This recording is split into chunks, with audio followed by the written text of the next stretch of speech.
Are we bound by the nature of some physical reality, or can we really perceive almost anything we want?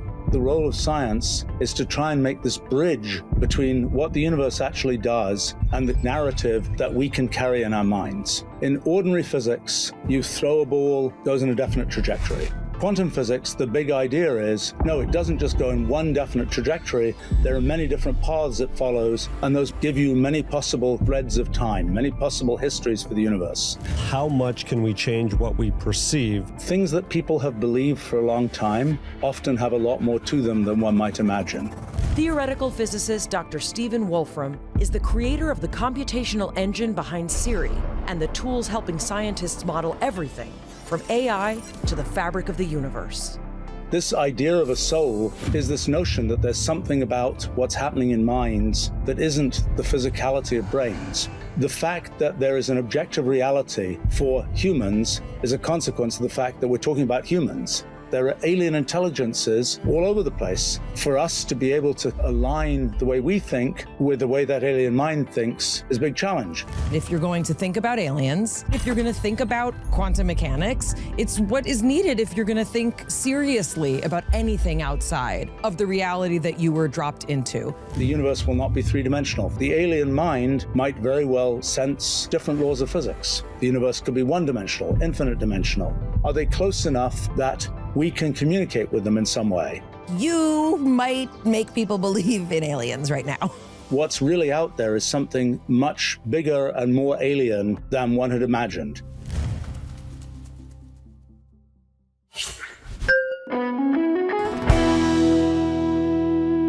Hi, I'm Mayim Bialik.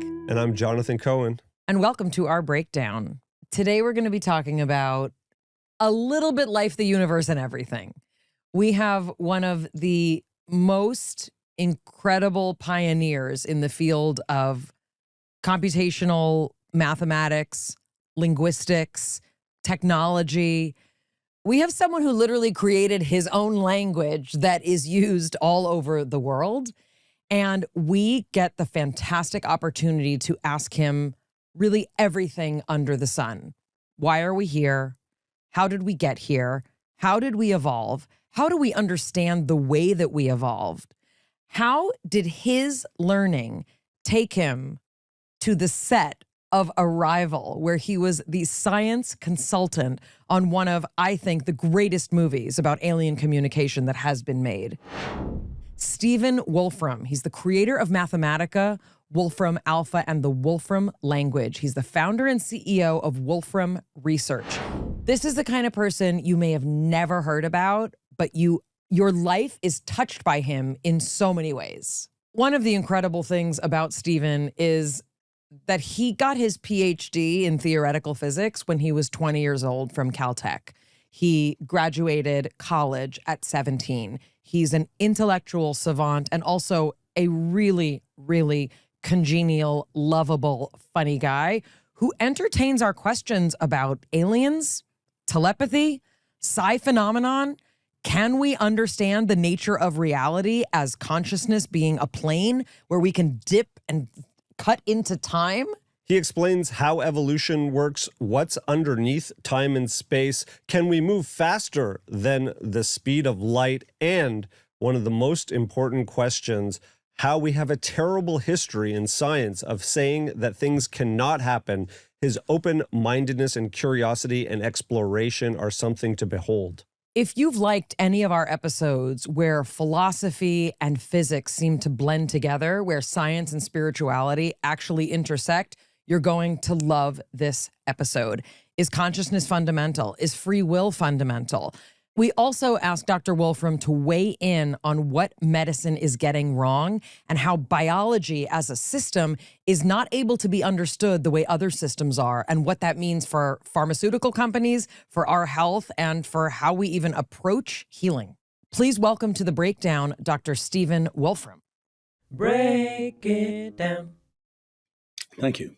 It's very exciting to have you here. You're one of these people that I think everyone should know about, because so much of your work has been really foundational to what many of us take for granted. However, I'm going to be honest, a lot of people don't understand what exactly it is that you do.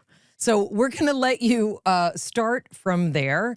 Explain what your work does and what the most important thing is that you're working on now. Gosh, I've spent my life kind of alternating between doing technology and doing basic science. It's pretty cool because you do technology for a while, you build a bunch of tools that let you do more things in basic science. You do basic science for a while, gives you ideas that let you build more technology. I've iterated that about 5 times so far in my life. I've been building this kind of tower of things in technology and things in science that's pretty tall by now. And I feel like we can see a long way from that tower. So what can we see? I think the thing that's been really interesting is the foundations of a whole bunch of fields have turned out to be somewhat related in their kind of conceptual setup and places where we can make progress. So one big one is physics, trying to understand sort of what the universe is made of, what's underneath space and time and so on. That's one big area. Trying to understand kind of the foundations of mathematics turns out to be closely related in ways that I certainly didn't expect. A bunch of things recently about the foundations of biology and things like why does biological evolution work and what actually is living matter? What kind of, what strange thing is this kind of arrangement of molecules that is a living system? And so there are a whole bunch of applications. And it also turned out that a lot of questions that have been kind of long time philosophical questions that seemed like they couldn't be addressed by science, we can start to talk about in scientific ways. Things like, what free will is and why it exists and what's going on with that. Even questions like, why does the universe exist? These are questions that I had not expected we'd have anything to say about from science. And turns out we do. Now, in terms of sort of the kind of stack of ideas, kind of a lot of what I've done starts from one thing that I discovered back in the 1980s that was really surprising to me. And I think it's sort of the thing that broke my previous intuition. And here's what it is. If you say, imagine that you set up some rules for how something operates. And it might be a little program that you write for a computer. You just tell the computer, just keep running those rules, see what happens. You might think, if you know the rules by which something operates, that would kind of tell you what the thing is going to do. And at some level, if you follow the rules, you just run one step, the next step, the next step, you can see what happens after a billion steps or whatever else. The question is, can you kind of jump ahead? Can you, with your mind and your mathematics or whatever else, can you kind of be smarter than this little program and just say, I know what you're going to do in a billion steps. Here's what it is. I can look at how you're set up, or the rule that you're set up with, and then I can just jump ahead and say, this is what's going to happen in a billion steps. A lot of exact science in the past is really based on the idea that, yes, you can predict what's going to happen in systems. And the thing that I kind of discovered is that, no, that actually doesn't work. When you are kind of out in the computational universe of possible little rules, possible little programs, a large number of those kinds of programs have this thing that I call computational irreducibility. You kind of can't tell what's going to happen except by running each step and seeing what happens. So that's kind of a thing that at one level is sort of a limitation on what you can know in science. You can know the fundamental rules, but if you say, okay, I know the rules by which, some little piece of a brain works. Okay, so what is the whole brain going to do? The answer is there's a limitation to what you can say about that. So that was kind of an early discovery. Then there are questions like, so one of the things that's really surprising from that is very simple rules can do very complicated things. So then you start asking, well, okay, the biggest thing we know about is the universe. So could it be the case that the universe just operates according to some very simple rule, and everything we see, all the complexity that we see in the world, is just a consequence of kind of irreducibly running that rule? And so that's the thing I thought about for many, many years, and about 5 years ago kind of made what was at first kind of a rather technical breakthrough and then became a much bigger story. And it's kind of the question of what is the universe actually made of? And I think we have a pretty good idea at this point. And it's kind of exciting because a lot of progress was made in physics about 100 years ago with relativity and quantum mechanics and so on. And things kind of got to a point where sort of rather incremental progress. Back when I was a kid, I was involved in that incremental progress and I think contributed a bit to it. I happened to work on those things at a time when a lot was possible, just becoming possible.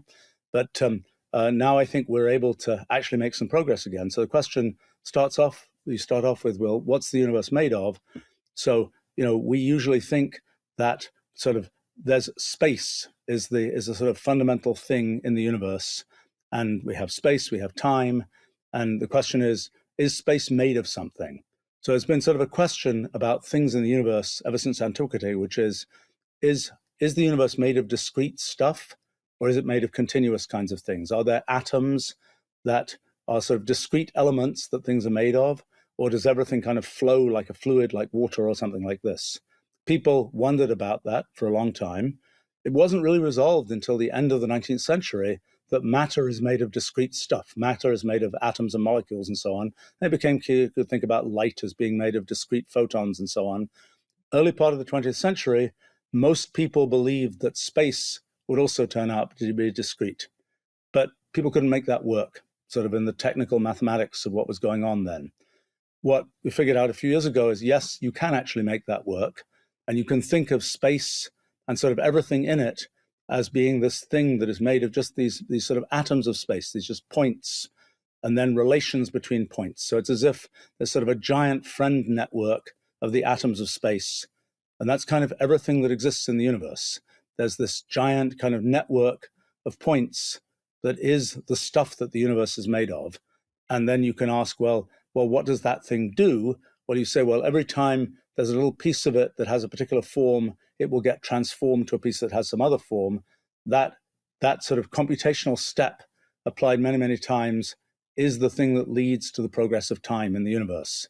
Now that's, the big deal is that you can go from the kind of more precise version of that description to say, okay, this is what the universe will seem like to an observer like us on a large scale.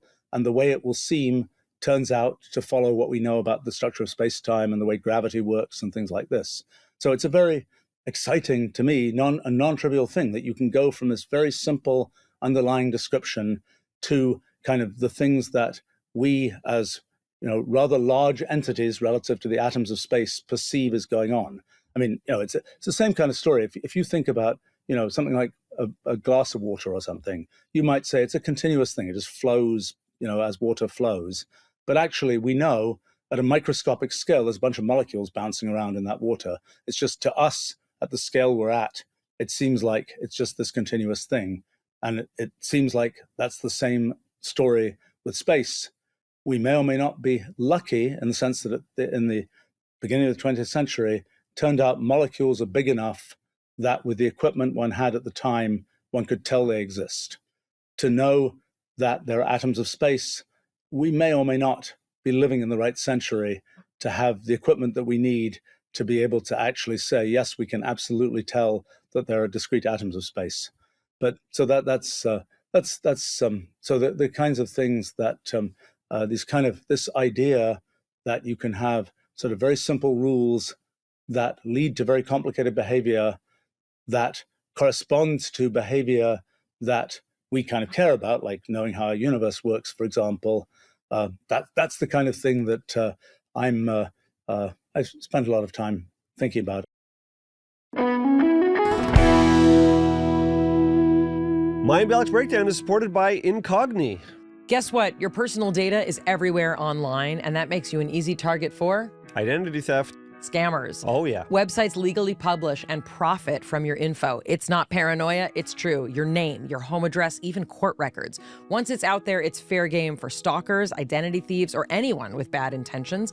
Last year alone, data breaches skyrocketed by over 200%. That means your private details could already be floating around shady directories, AI summaries, people search sites waiting to be exploited. That's where Incogni comes in. They hunt down your exposed personal data, not just from data brokers, but from across the entire web. Directories, search results, company databases, gone. Their custom removals feature takes it even further. Send them a link and your dedicated privacy expert will handle the takedown. Whether it's a random court record or a sketchy people search profile, they will make it disappear. Reduce your risk of scams and identity theft, protect your privacy, reclaim your online solitude, all in just 3 steps. Create your account, give one-time authorization, and let Incogni do the rest. Remember, they can't harm you if they can't find you. Add up to 3 emails, addresses, and phone numbers to uncover even more hidden profiles. With the unlimited plan, you can send in any link and watch it vanish. Plus, it's risk-free. Cancel anytime, get your money back within 30 days if you're not satisfied. Scammers are getting smarter, but with Incogni, you're one step ahead. They're the only data removal service independently verified by Deloitte because your privacy deserves proof. Take your personal data back with Incogni. Head to incogni.com/Mayim. Use the code Mayim, M-A-Y-I-M, to get 60% off an annual plan. That's code Mayim at incogni.com/Mayim. Mayim Bialik's Breakdown is supported by Blue Land. The holidays are all about creating a cozy, safe home, but if you're using laundry or dishwasher pods, guess what? The hidden microplastics could be sneaking into the place and people you care about most. That's why we've made the switch to Blue Land across all of our cleaning products, especially during the holidays when we want to spend more time cooking, hosting, cozying up indoors. Blue Land products meet the highest standard of clean. They're effective yet gentle on people and the planet. In fact, Blue Land was named an EPA Safer Choice Partner of the Year. From cleaning sprays and toilet bowl cleaner to dishwasher and laundry detergent tablets, Blue Land's formulas are 100% microplastic free, made with certified clean ingredients, free from chlorine, bleach, and harsh chemicals that are safe to use around kids, pets, and plants in the house. You'll love not having to choose between the safe option and what actually gets your home clean. We love using Blue Land, and I couldn't believe we could literally replace everything we had been using. A lot of these other companies, like, oh, this one, that one, this is everything across the board. Blue Land's got a special offer for our listeners right now. Get 15% off your first order by going to blueland.com/break. You don't want to miss this. Blueland.com/break for 15% off. That's blueland.com/break to get 15% off. Mayim Bialik's Breakdown is supported by BetterHelp. Anyone feeling the stress of the holidays yet? I know I am. The good news is therapy can give you space to create new meaningful traditions, providing clarity amid the holiday chaos. The holidays are a time of tradition. Some people have a lot of traditions, some people have none, some people want to create their own. It's a great time to reflect on what traditions mean to you or rewrite ones that you want to make your own. Like maybe you want to perfect a new hot chocolate recipe with the kids or continue your great aunt's sweet potato pie. Incorporating therapy into your new or existing traditions can help ensure you take time for yourself during what can be a very joyful but sometimes hectic and for some lonely time of year. Therapy is a must for me during the holidays. You do not want to see me at a family dinner if I have not had a therapy session within 48 hours. It helps you relax, have perspective. It helps me get into a frame of mind so that I can show up as my best self and not cause a ruckus. It's very important to take care of ourselves during the holidays so that we don't cause a ruckus. The holidays can be stressful and lonely for many. BetterHelp Online Therapy is a great way to close out the year with clarity rather than chaos. Their therapists work according to a strict code of conduct. They're fully licensed in the U.S. All you have to do is fill out a short questionnaire. They'll help you identify your needs, your preferences. They have 12 plus years of experience and industry-leading match fulfillment rate. They typically get it right the first time, but if you're not happy, switch to a different therapist. With over 30,000 to choose from, BetterHelp's one of the world's largest online therapy platforms, having served over 5 million people globally. This December, start a new tradition by taking care of you. Our listeners get 10% off at betterhelp.com/break. That's better. HELP.com/break. The other big thing that I do is developing tools that make use of this kind of computational paradigm, this idea of thinking about everything in terms of computation.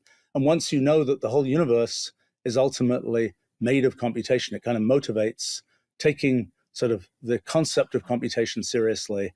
And so then the big thing I've been interested in is how do you describe the world computationally? People, the story of science has been a big story of kind of how do you formalize your description of the world? Do you use, for example, you can use mathematics to kind of formalize certain things about the way the world works. That's taken one a certain distance. The last 300 years, that's been a good thing that's led to lots of engineering and technology and so on.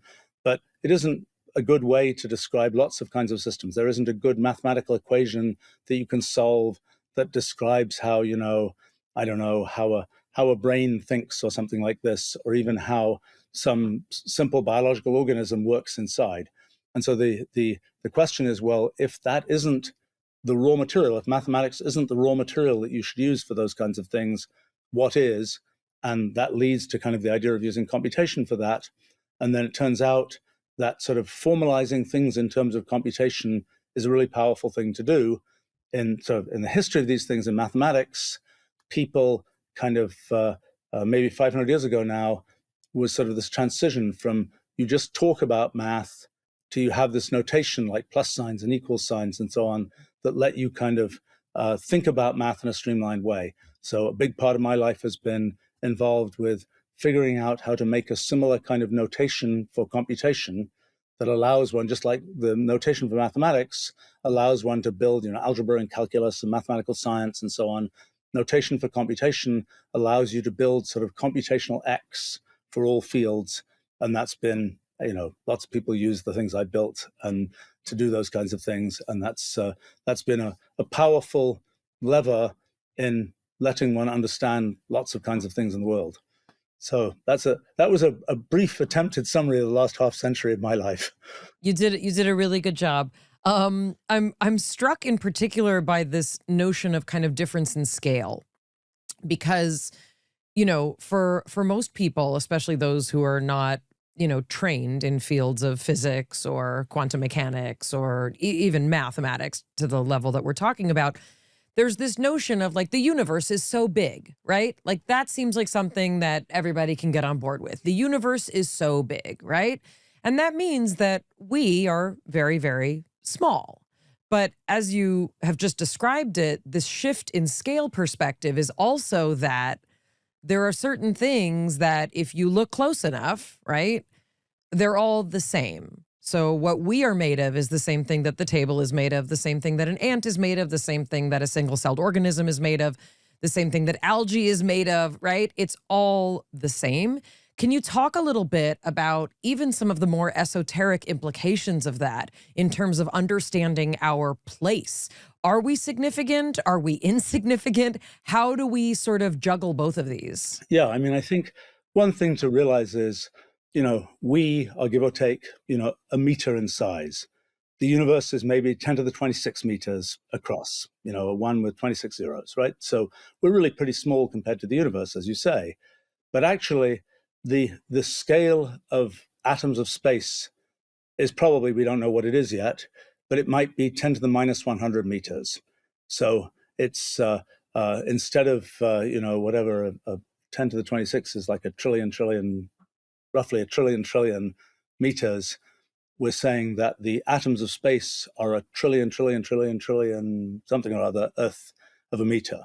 So in other words, we're actually pretty big on this general scale of the Right. universe. But this point about sort of everything is made of the same stuff, and what does that mean?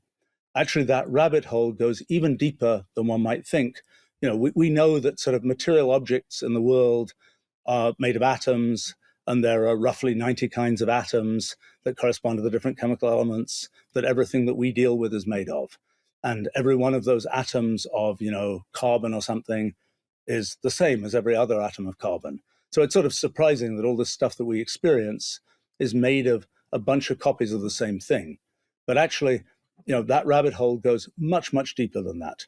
So first of all those physical atoms like carbon and so on, they're ultimately made of things that come from the structure of this network where everything is just made of sort of the connectivity of these atoms of space. But then it gets much sort of worse than that, because the question is, what's the rule by which that network that represents space and everything in it progresses? Well, you might say there's a particular rule that represents our universe. And the question then would be, okay, so let's say one day we find that rule. Then we might say, well, why did we get rule number such and such rather than another rule? Why were we the sort of lucky ones that got that particular rule? It's very confusing. It confused me for a while. And then I realized that actually the right answer is that what's underneath is basically running all possible rules. The tip-off actually is the way that quantum mechanics seems to work. So in ordinary physics, you say in sort of ordinary classical physics, you throw a ball, goes in a definite trajectory. Quantum physics, the big idea is, no, it doesn't just go in one definite trajectory. There are many different paths it follows, and we only get to say the probabilities for different things that can happen. So in a sense, in these models that I'm talking about, where you're taking this whole network that represents space and everything in it, you're saying, well, you apply these rules, But it turns out there are many possible ways you can apply the rules. And those many possible ways to apply the rules give you many possible kind of threads of time, many possible histories for the universe. Each possible sequence of applications of the rule gives you a different detailed sort of thread of time for the universe. And so one of the things that that you then start realizing is quantum mechanics is this story of kind of these many threads of time. And then the big mystery of quantum mechanics is, why do we think that definite things happen? And so the answer to that, I think, is that our minds are also doing this same kind of multi-threaded branching and merging thing that the universe is doing. So sort of the story of what we perceive is the story of how does a branching, merging mind perceive a branching, merging universe. And that turns out to be, it seems, the thing that is we call quantum mechanics. But so the first step is kind of understanding these many branches of time that in the usual case of quantum mechanics, we're perceiving sort of one lump of that as the thing that is the reality that we perceive. What we then realize is actually, instead of just a particular rule being applied in lots of different ways, you can say, well, the answer to why do we get one rule rather than another is we don't. All possible rules are being applied. And then the point is that our minds effectively are at some particular, in the space of all possible rules being applied, we kind of exist at some place in that kind of space of all possible rules. And so we perceive the universe to work in some particular way. And one way to think about this, I'm sorry, this is a deep rabbit hole. I'm in there with you. There's this thing I call the Ruliad, which is kind of the entangled limit of the result of all possible rules being applied. And the kind of the idea is that different sort of minds are perceiving different parts of this Ruliad object. So in other words, there is this thing underneath that is this very complicated thing that is sort of represents all possible computations. And our perception of it is based on existing as, we have a mind that is sort of in a particular place in that Ruliad, and different minds are in different places. While we are all essentially made of the same things, and we are, there's an individual difference in perception. There's an individual difference in interpretation, right? All of these things are theoretically subjective. I have a colorblind child. And so the question is, what color is it? Was something we talked about, for decades in our home. And the fact is, there is a wavelength that I can describe, right? I can describe to the best of my ability the wavelength. We are both seeing the same wavelength, but our interpretation, our perception, right, is different. So the only people who would not be surprised at this explanation would be really intensely spiritually dialed in, yogis and mystics for thousands of years, who have basically said exactly what you're saying, but from a much more, I don't want to say you're not huggable, but a much more huggable kind of perspective.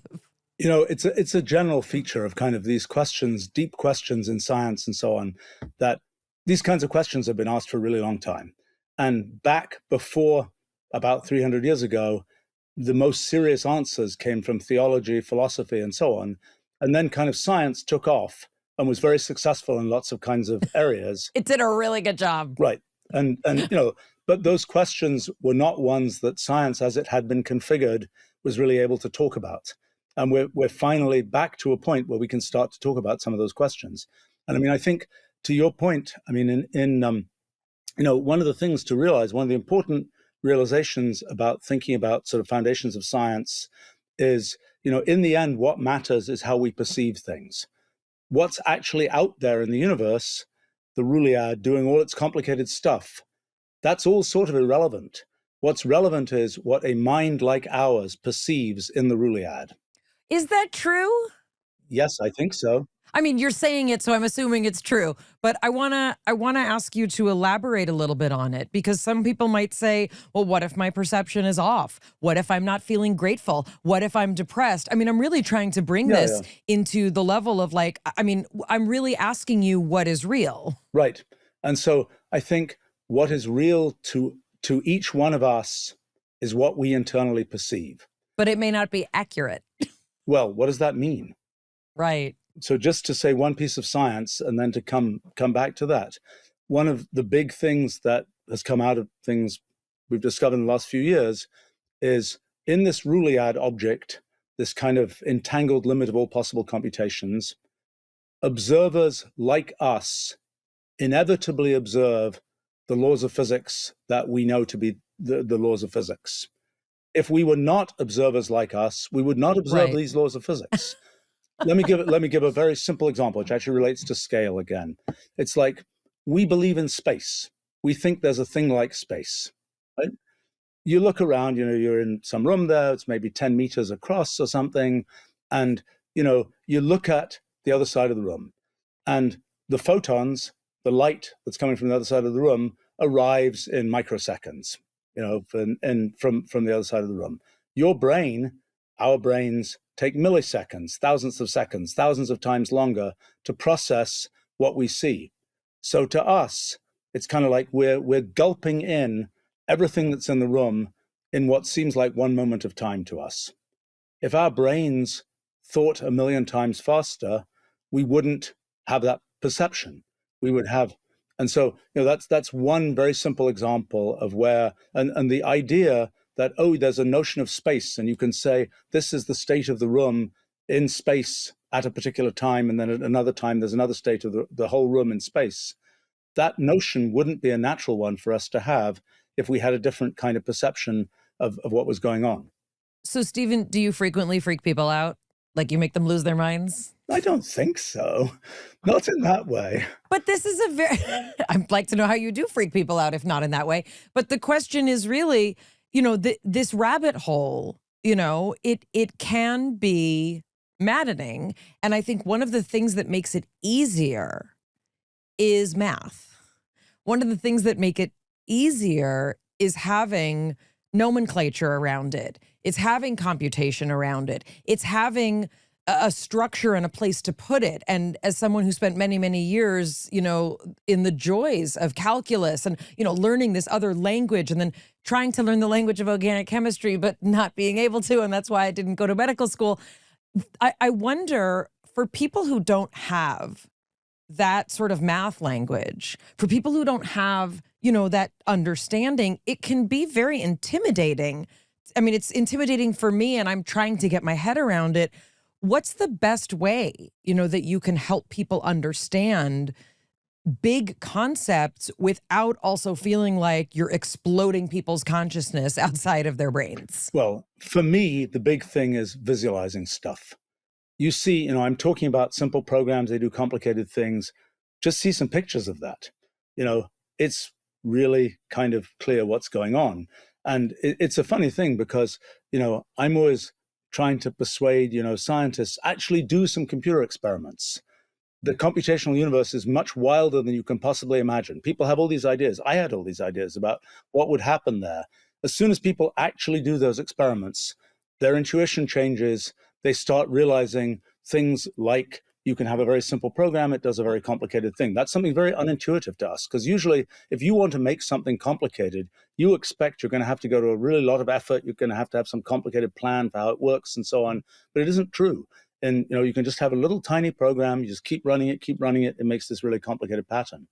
I think it's worth saying something about what I at least see science is, so to speak.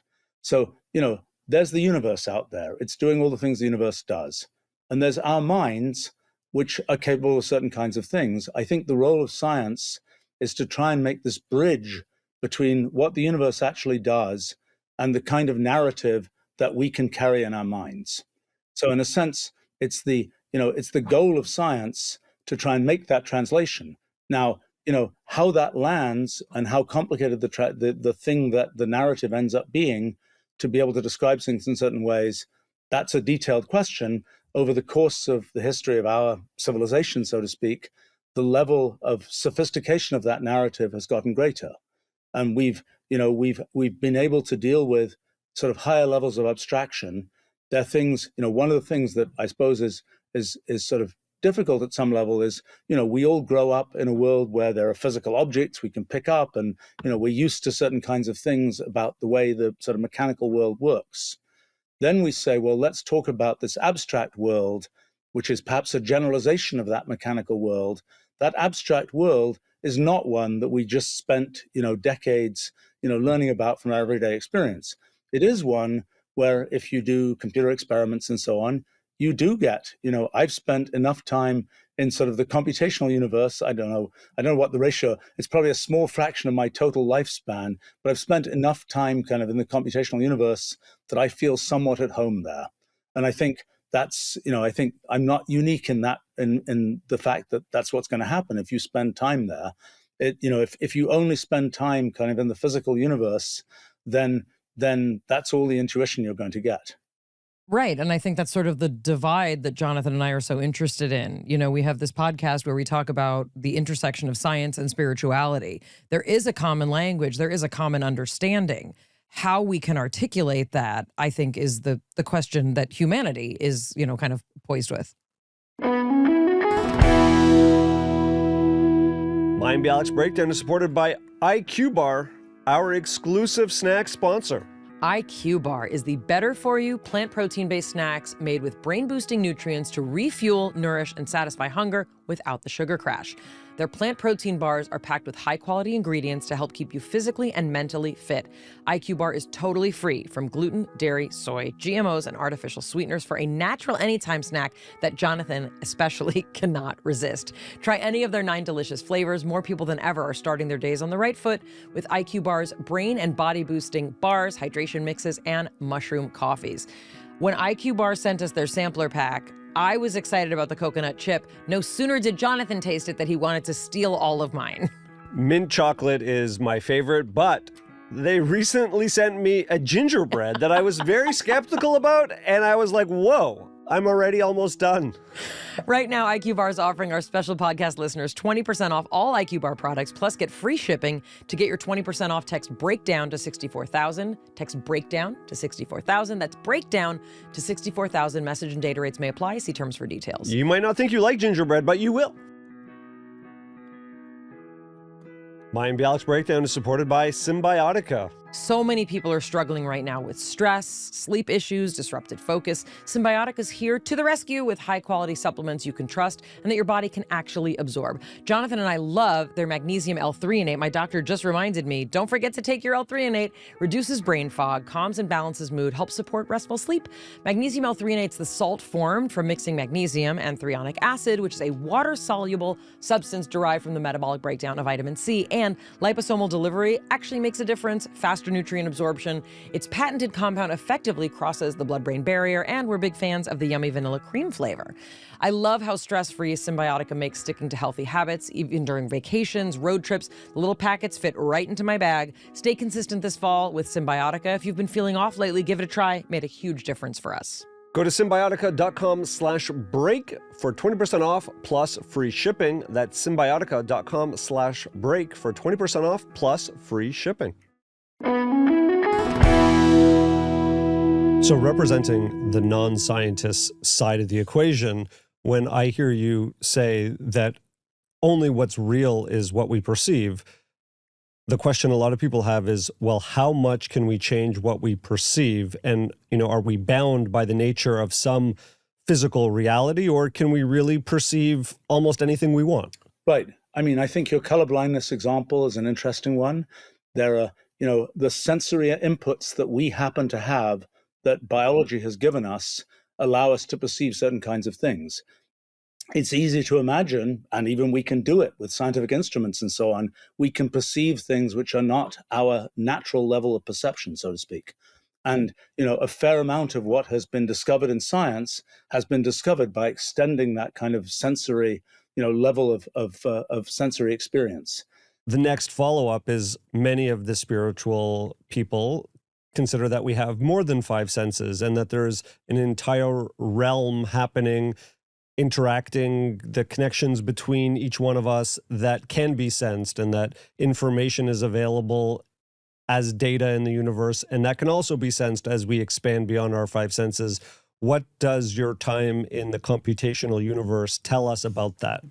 Things that people have believed for a long time often have a lot more to them than one might imagine. And just because science didn't manage to nail down how that works doesn't mean there's nothing to say there. That's the first thing. That's very generous of you. I think it's look, an example I sort of think about from my own life. When I was a kid, grew up in England, lots of, there's compulsory religious education in England. That's post Henry VIII. That's the way it's worked. And so, you would hear about, the soul. And it's like, what the heck is a soul? And a typical question, if you're a physics kid, is something like, how much does a soul weigh? Everything, if it exists, must weigh something, you might say. Well, in later life, I realized that's just completely the wrong question, because this idea of a soul that people had is this notion that there's something about what's happening in minds that isn't the physicality of brains. There's something, that is more of an abstract thing about minds that isn't what's just there in the brain. And now that we understand computation, we understand a way of thinking about that abstract thing that can be sort of the abstract thing minds do, which is this abstract computational thing, independent of the details of how neurons happen to work and so on. And so I kind of realized that, this idea of a soul that's really old in the history of kind of, theology and so on, is actually, reaching at this idea that, at least for me, is a late 20th century idea, so to speak. But that was kind of a version of that idea expressed in terms, the eternal soul, so to speak. It's expressed in terms that sound, from the point of view of science and mathematical science, very primitive, but yet it actually is talking about something that ends up being a real thing, so to speak, when you understand the science in a different way. So, but I think, in this question of sort of what is there to sense in the universe, in the concept of the Ruliad, there's a lot to sense in the universe. The alien mind would sense very different things than we sense. The alien mind might very well sense things, will sense different laws of physics. To the alien mind, the universe will not be three-dimensional, for example. The universe could be one-dimensional, infinite dimensional. I wasn't going to go there so soon, but let's go there.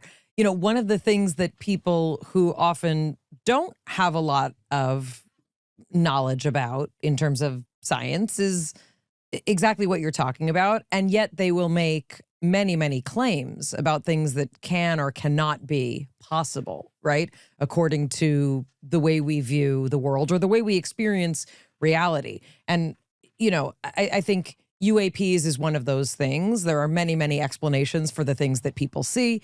I don't have any particular horse in this race.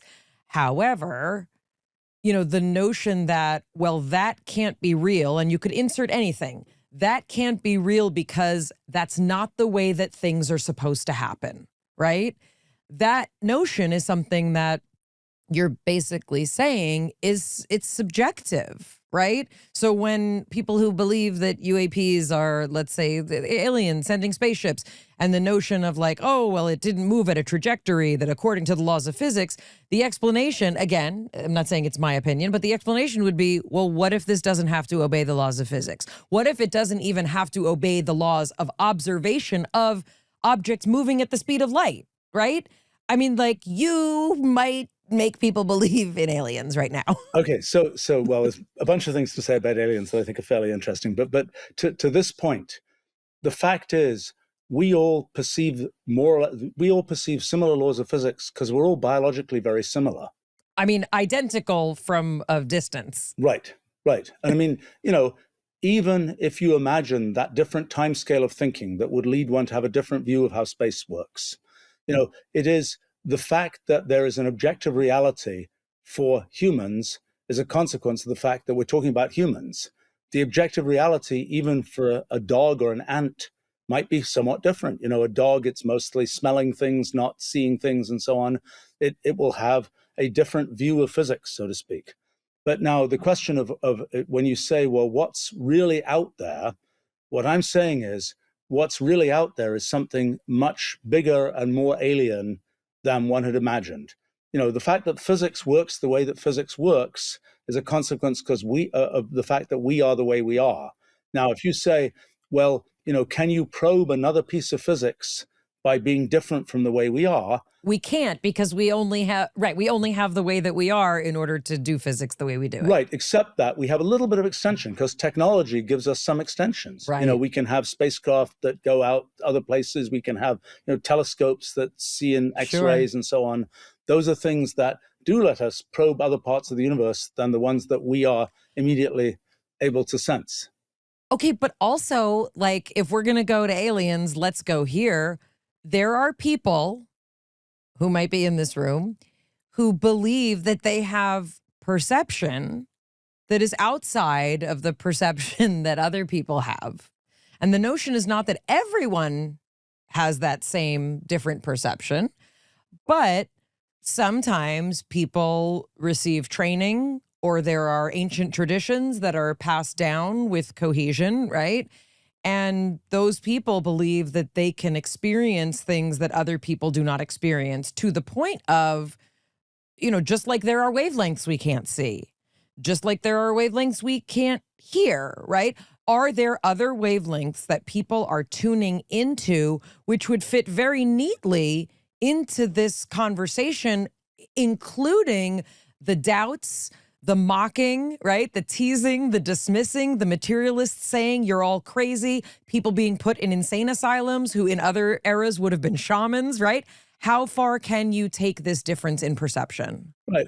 I think one of the issues is what each of us perceives internally is a thing that only we know. I tend to think, even if, your average laptop has an internal feeling, it's just not one that we, it's not our feeling. And it happens to not seem very much like us. So we don't, attribute to it things that we would attribute to another human. But, there's the question of, well, you've got that internal feeling. Now, can you externalize it? It's a non-trivial thing that we can externalize anything. In our brains, we've got 100 billion neurons firing away. And the fact that we can take all that neuron firing and package it up into something which turns into a word that we can say to somebody else that they'll understand, and then unpack it as a bunch of neuron firings in their brain, the fact that that communication is possible is a non-trivial thing. And, the question of whether you say, well, I don't know, I wouldn't be very good at describing smells, let's say, or tastes. I would say, well, it kind of tastes a bit like this and a bit like that. And, it wouldn't be something that is easy for me, even though I have an internal sensation of it. It's not something that's easy for me to externalize. And I think the question is really, if it is going to be useful as a thing that is of collective, part of our collective knowledge base, there has to be a way to externalize those internal, perceptions, those internal feelings. And I think that's a thing where, one of the questions is, do you have a language to express those things? Now, if you were thinking about mathematics 2,000 years ago, you might very well have things where you sort of are imagining this, polyhedron in, geometric object and so on. You've got it in your mind, but you have no way to externalize the way to talk about that. So it's all well and good inside you, but it's not something that we can think of as part of the sort of collective knowledge base, the things that we can meaningfully discuss with each other, because it's only a one-person internal feeling, so to speak. So I think that's, it's really a question to me of, somebody says, well, I have this internal feeling. Great. We all have internal feelings about things. If you can't externalize it, if you can't go, it could be that in your brain, there's, 10,000 neurons somewhere shouting out like that, somewhere in your brain. But you have no way to turn that into something that is a communicable, I've got words to say to describe what's going on. And, then where do we go with that? Well, you could say, well, you can probe it with, fMRI. I don't think that works terribly well, but, let's imagine you have some, that's actually to me, that's one of the sort of foundational questions in, in areas like neuroscience is, we know individual neurons, they do their thing. At the end, the person says yes or no. But the question is there sort of some higher level representation of what's going on inside that's beyond just saying the person says yes or no? So, I think what we're saying here is that if, there is an internal feeling, there might be some way to probe the brain and say, oh, this person's having that internal feeling that's sort of externalizable, the main way we tend to externalize things is through saying things, moving around, doing things, and so on. And I think, absent that, it's kind of hard to know, what's going on inside. Well, yeah, I mean, one of the applications would be, people who believe, let's say, in remote viewing. And we've had kind of mixed reviews here in our conversations with remote viewing, because we've spoken to people who were trained by the Army to do remote viewing, who, had strange and unusual abilities in childhood that were then honed in a specific way. And she spent her career solving crimes that we know were solved in ways that no one could predict. The notion that sort of consciousness exists outside of the body, and like you don't have to have a physical body to be in a field of consciousness. Like these are bigger concepts, and in many cases scarier applications of this notion of how much is about what we're perceiving. So I guess my question would be, if there is a way to quantify something, right? If you're looking at remote viewing, which again, I don't think is something that everyone can learn, but I do believe there may be certain brains that have different abilities. Is there an ability, for example, to try and quantify, right, the accuracy with which someone can predict something? They don't have to be correct 100% of the time. I mean, nothing else in the world is. Look, we have a good test case in modern AIs. What can modern AIs really do? They have sort of brain-like things, and there's a lot of mystery about what they can actually do. I mean, I've studied the science of them quite a bit and can say a whole bunch about what we know about what they can do, and the sort of computational irreducibility problems of being able to say, given that we know how the thing is set up, we still can't say what it can do type thing. One could break these things into maybe two big buckets. One is things that are mysterious about the way collections of neurons work or whatever else, or the way that, neural nets in AIs work. That's one thing. That's sort of an abstract science problem. Second bin is physical phenomena that we didn't know were phenomena. Like, for example, there's pretty decent evidence that, pigeons can sense the Earth's magnetic field, right? Who knows whether we can? Maybe we can too. And that's something that would seem like it's a bizarre kind of extrasensory capability. And, so there are questions about how deep do things like that go. In physics, one is used to the simple explanation is usually the right explanation. In biology, it's usually there are footnotes to footnotes to footnotes. Nothing is simple. And I think I actually understand from a foundational point of view why that is the case in biology. Well, if everything was simple, we never would have evolved. That's my short guess. Well, okay. So I recently worked on this question about why biological evolution can work. In other words, why do you not get stuck? Why is it the case that given some fitness criterion that you can kind of make things that can actually get to that fitness criterion, rather than just saying, sorry, with this raw material, you just can't get there. Right. And we were taught that the answer is random mutation. Yes, but the question is whether what can you build with random mutation? What can it do? And the answer is, if you think about that mutation changing the rules by which the system operates, which is basically what's happening when you change the DNA, changes the program that makes the organism, then the question is, well, what kind of a thing can it make? As you change that program a bit, how can it change the thing that's made? And the answer is, it makes, because of this phenomenon that very simple programs can do very complicated things, sort of a consequence of that is you make these small changes to the program, you can get these bizarre changes to the overall behavior. And the big point is that the things we try to achieve in sort of to be fit organisms in the world are very coarse kinds of things. It is not the case. So, for example, if every organism, when it was born, immediately had to be able to work out 1,000 digits of pi, no organisms would make it.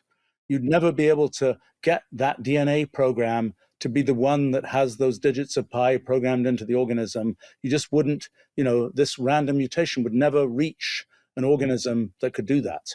It's because the actual criteria for the success of an organism are quite coarse that it turns out to be possible that in the space of possible programs, that you can actually find these paths that will get you to an organism that will be successful in this kind of course fitness. So you're putting the big rocks in first. You're putting the coarse rocks in first, and then you're filling it in with all of the smaller rocks. No, actually, it's really that it the things that it takes to be a successful organism are just not that detailed. There's a lot of, you can have, I'm sure we would have done fine with, 6 fingers instead of 5. It doesn't matter much. We would have found Right. a way to do the things we want to do, with slightly different, physical apparatus. And it's that fact that makes it possible, combined with this phenomenon that there is sort of all this richness in the computational universe of possible programs.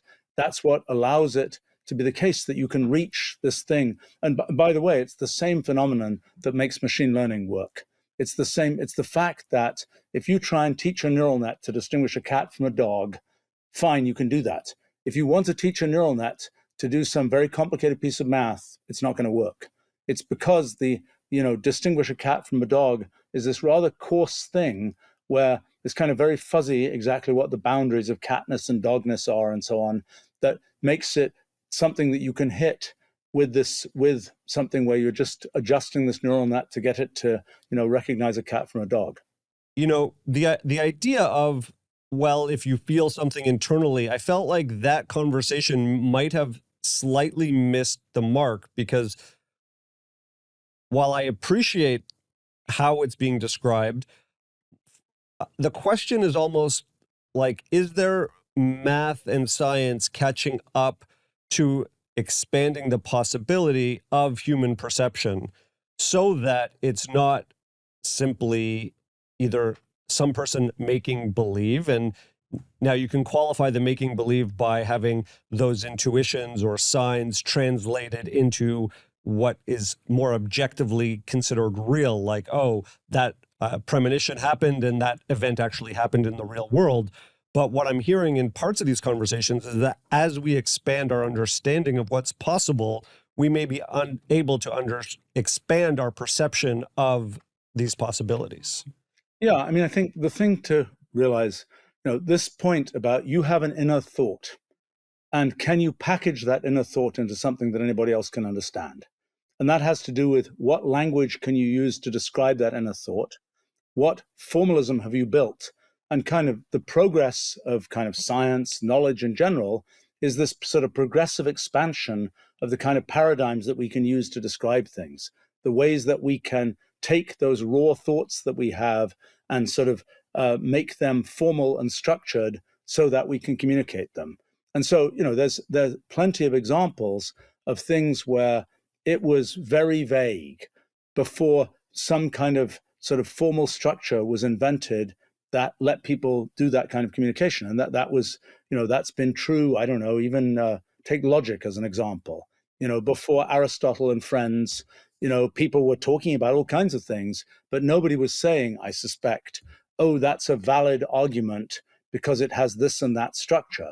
Right. And the notion also that culture is shaping the language and the capabilities to even want to communicate things. I mean, that's, possibly, I think, one of the most fascinating components of this.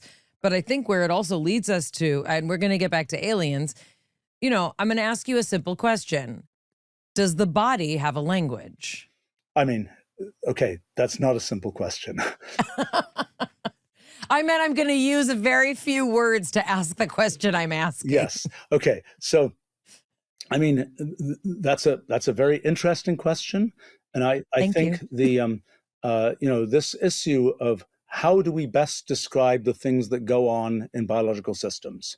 So, in something like the abstractions of mathematics, we do have something that is language-like that allows us to describe that. Brains, the immune system. These are all complicated dynamic systems, and we can ask, what is our way of having sort of a human understandable narrative of what's going on in them? That's what we operationally mean by saying we have a language for them. Is there a kind of way that we can take what's going on in them and capture some piece of what's going on and fit it in our minds? I was diagnosed with an autoimmune condition. What was my body trying to tell me when it says we don't recognize the thyroid? We think it's attacking and we're going to kick it into overdrive because it's a negative feedback loop. What was my body trying to tell me is kind of the question. Right. Well, so it's a good question. I mean, so in the immune system, you've got a bunch of T cells that are going and, and attacking the, cells in the thyroid and whatever else. Those T cells, they interact with each other. We don't know all the dynamics of what's going on. It's a bit similar to how neurons interact with each other. There's a complicated thing that's happening in the immune system. And, can we find a way of describing that is a narrative that we can understand? Or are we stuck just saying, oh, well, these T cells, one T cell interacts with another in this particular way, and we've got a trillion T cells, a little less than that, 100 billion T cells, whatever it is, that are just doing their thing, and the end result is, autoimmune attack of the thyroid, so to speak. Or is there a higher level description? The higher level spiritual description is it's this chakra, right? And something's blocked about my voice, and it's probably trauma that didn't allow me to speak. And now my body's attacking itself at the level where the energetic consciousness is blocked. This is tongue in cheek. Or there is some sort of environmental factor that's negatively impacting the system as a whole, and that's where it's expressing itself. Right. I mean, look, this question of whether there are sort of description, biology has not been a field that's had theories mostly. The main theory of biology is natural selection. And, the other sort of thing which you can think of as a theory is that genetic information is digital. Those are the two big things that have been sort of theories in biology. When you get beyond that, it's surprisingly devoid of theory. People don't believe there can be a theory. And by the way, the kinds of things I've thought about foundations of biology, you build up these kind of very complicated structures. And if you say, why does the structure work that way? The answer is there's no real answer to that. So here's an analogy that I think is also relevant to machine learning. If you have an objective, like your objective is build a wall, one way to achieve that objective is the sort of engineering way. You make bricks that are very definite shapes, you build up the wall, you can understand how the wall was built. Another approach is you're just seeing a bunch of rocks lying around on the ground. You pick up the rock that happens to fit, you fit it in, you build up a thing that functionally is a wall. But if you start saying, well, explain this wall to me, why does the wall have this particular pattern? You won't be able to have an explanation. It's just, it happened to fit in that way. And I think that's a question for biology. A lot of biology is it happened to fit in that way. That was the way that the roll of the dice and the random mutations happened to, in the particular history of life on Earth, it happened to work that way. This is what we got. This is how, life on Earth works in doing that particular kind of thing. So, I mean, I think, but, the question of whether there is whether there's a higher level description of what's going on, I mean, that's a highly interesting question. In biology, it's been rather unsuccessful at a scientific level. Whether these kind of, things that come from outside traditional science, whether those descriptions, like I was mentioning with the notion of a soul, are the humors, as valid as the soul, so to speak. I don't know. It's a reasonable question, and it's not, I think to say, well, because the tradition from which those things came was a tradition that doesn't happen to align with the kind of tradition of mathematical science, so it must all be nonsense, that would be a mistake, in my view. But, can one actually make these connections? Not yet. I mean, I think that, I was very pleased with the fact that I think I figured out something actually about 2 weeks ago about the nature of living matter.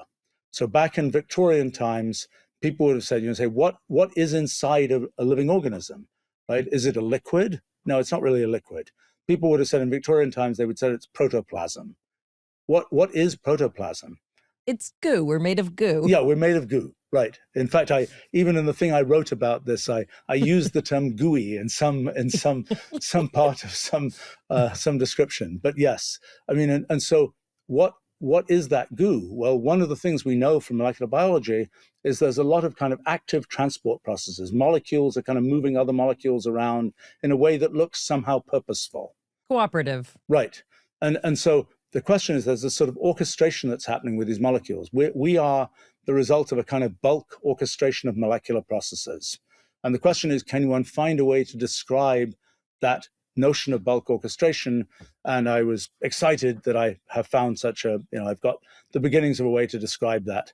The main result is that anything that was evolved for a computationally simple purpose, that fact that the whole system was evolved for some computationally simple purpose turns out to have consequences for what the system looks like at a microscopic level. You're exactly, I think, supporting, for us, this notion of, does the environment matter?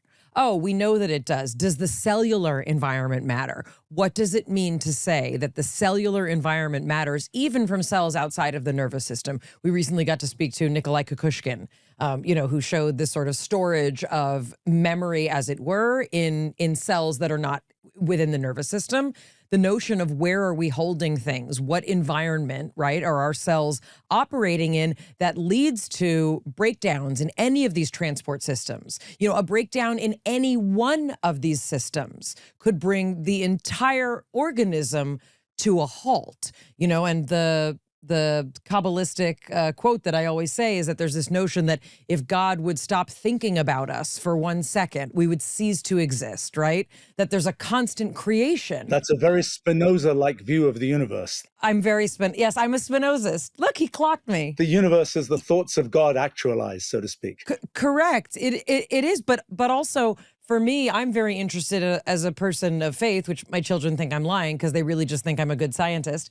The separation of a religious concept, of a divine concept, right? You can actually separate it and say there is something going on here that is remarkable. There's something going on here that defies all of even Stephen Wolfram's computation. There's something here that's mysterious. See, that's the place where you slightly lose me, okay? Because this is the thing. My intuition 45 years ago was, if I can say how something works underneath, I can tell you how it's going to work. And that is the traditional intuition. Turns out that just isn't the way things work. It's not the way the computational universe works. People have this view that, you kind of understand what's underneath. It's sort of the reductionist view of science. And if we can do successful reductionist science, we're done.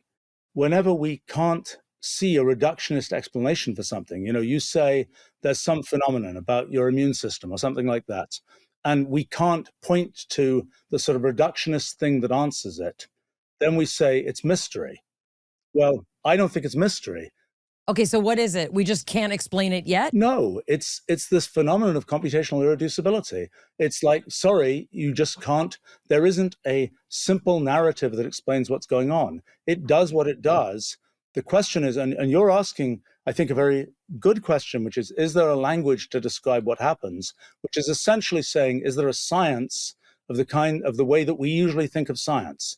I think of science as this thing taking the natural world as it is, with all its complexity, and finding a way to describe the things that we care about the natural world in a narrative that fits in our minds.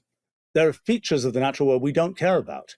When we look at some, glass of water, we might talk about, the eddies in the water and things like this. We're not, when we're thinking about it at the level of water, we're not thinking about all those molecular motions. That's not what we are concentrating on. I sometimes do. Well, so do I, but it's not our typical everyday way of thinking about the world. Right. Is there a way of describing things that can fit in our minds? One might believe science is so powerful that everything about the world can be described in a way where this narrative that fits in our minds can be derived with science. That's what I would have believed 45 years ago. Then I discovered computational irreducibility. And then I realized that that's just not true, that there are plenty of things where you can know the underlying rules, but to say the whole story of what happens there is no language. This is also, not to make you talk about everything, but I kind of want to make you talk about everything. This is what's wrong with Western medicine, because they keep telling you that if you give me a problem, I'll give you the solution. And when it comes to things like women, hormones, mental health, these things, there's not a computational analysis you can do to explain why, fill in the blank, right? And you can work with functional medicine doctors who are basically biochemists, that are on call 24/7, right? You can get a functional medicine doctor who will say, well, you're not converting this to that. And oh, you have the L version of this instead of they can do that. And it's fascinating. And it's wonderful. And let's see what happens if we give you a vitamin K supplement for 30 days. Let's see what happens if this, that, the other. And still, there is something that happens for many people that does not obey the laws, whether it's trauma, whether it's environment, whether it's the bad codependent choices you're still making. These are all the things that say to the biological system, you're not behaving. And all those commercials on TV tell me that there's a solution. That's why I don't believe them. Right. I mean, look, the thing is, science, reductionist science had a great 300-year run. A lot of things people thought, we've been successful. We can send spacecraft all over the place. We can, build smartphones. We can do all these kinds of things. Science in that pattern must be able to do everything. It simply isn't true. And this computational irreducibility phenomenon is the kind of thing that gets stuck. And you just can't say what's going to happen. Now, you mentioned medicine. I was sort of surprised myself recently by trying to understand something about the foundations of medicine. And the question is, what is the fundamental problem of medicine? And it's, I think, something close to what you described. So, an organism like us has been evolved by a couple of billion years of evolution. We've gotten to where we are. Now, the organism has a natural way of being, but the organism will get perturbed, maybe because of something in the environment, maybe, for all kinds of different reasons. You can take some computational model of a simple organism that has been evolved. You can poke it, you can perturb it. You'll see that it no longer does what it would normally do. Then what's the problem of medicine? The problem of medicine is to poke it again and see if you can get it to go back to what it was otherwise going to do, right? That problem turns out to be a computationally very difficult problem. That problem is you can kind of see why it's hard. And your point about everything connects to everything, yes, you see that in these simple computational models. You see that the thing as a whole works. But if you say, well, if you take this piece out, is it still going to work? The sort of reductionist approach of you look at that one part of it and say, does that work on its own? The answer is no. And that's something that is not that is not a non-scientific statement. No, that's all of perimenopause. You just described perimenopause. The kinds of things I study with, computational experiments and things like this is kind of very mainstream from the point of view of the way that one thinks about kind of formalized science. Yet what is interesting is from within that very mainstream way of thinking about formalized science comes the message that there are limitations to what formalized science can do. And we're seeing we are a walking example of kind of the effect of computational irreducibility. We are the way we are because of sort of the details of what happened over a couple of billion years. And, when you start sort of reductionistically taking pieces out, the whole thing doesn't fit together. It's very unfortunate. It would be nice if you could just, poke us in a certain way and have everything go back to the way it was. I was a little disappointed to realize that there is sort of a fundamental computational problem in sort of solving medicine, so to speak. That it's not one of these things where it's like we're just going to find this magic cure. I mean, I think the main message actually is that sort of replacing things by regenerating them is the thing that can work, and poking them to make a change is much more difficult, which is, by the way, what biology already discovered, because that's why we have successive generations of organisms. One organism does its thing, and then we have children who do their thing. And it's like with a computer, it's like your computer is running its operating system, things go wrong, eventually it crashes, it reboots, it starts again, and all is happy. That's what being a parent is like. You just watch them crash and reboot. Well, that's each successive generation. You can think of being, there's a crash and then you're rebooting from the same operating system.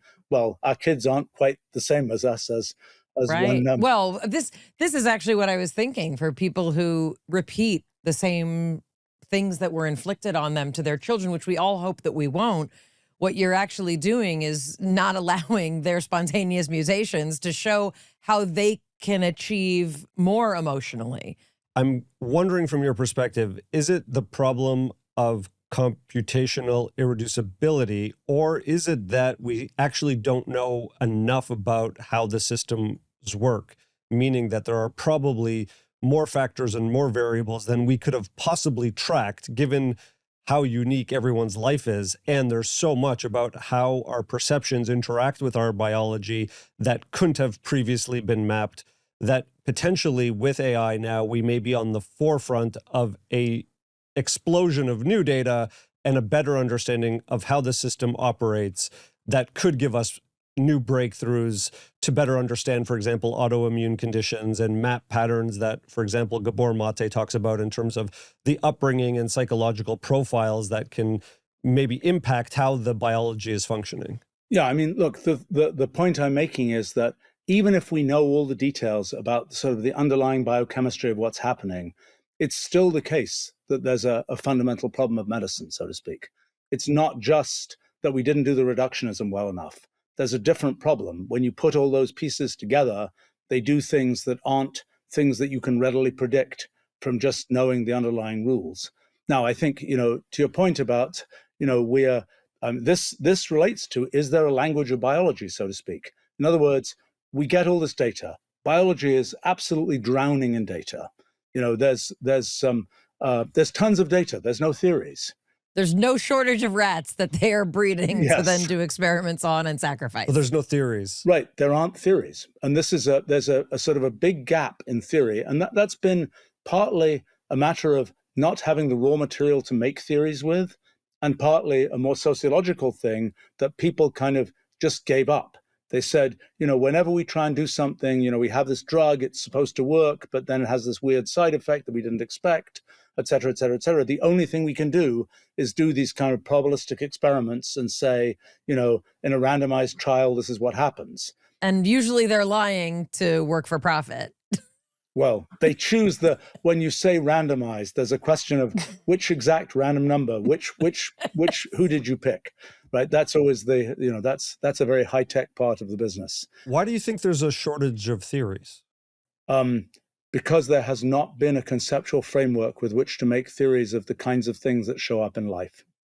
And I think that's the thing, my own efforts in trying to understand sort of this computational paradigm, I think we finally have the raw material to be able to make such theories. And we're sort of in the very, very early stages of being able to do that. And I think that what we will discover, we will make theories of certain kinds of things. Like the immune system is one that's very ripe for that. One of my kids happens to be interested in theoretical immunology. So I have to avoid immunology. I'm not allowed to work on immunology.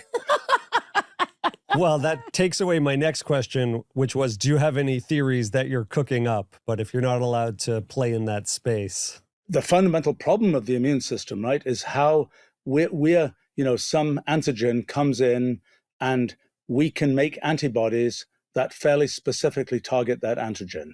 And it's, the how that works, what the space of possible shapes of antibodies is like, and how that sort of maps into the space of possible antigens, and why, the antibodies, roughly antibodies that you made happen to, lock into some protein in your thyroid gland, we don't know how that works. Surprise, I'm working with your child on immunology. That's the surprise of the day.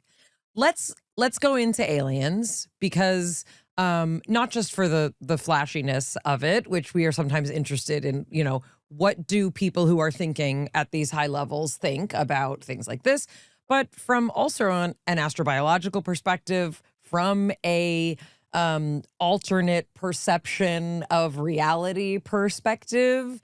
I mean, I don't think we're asking the question, are we alone in the universe? I think it's pretty clear that we're not, but tell us where you want to talk about aliens.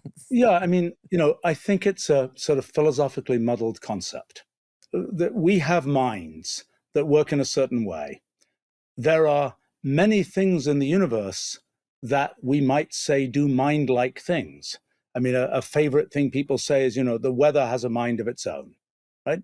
And what does that mean? Well, there's fluid dynamics processes in the atmosphere that are doing all kinds of complicated things.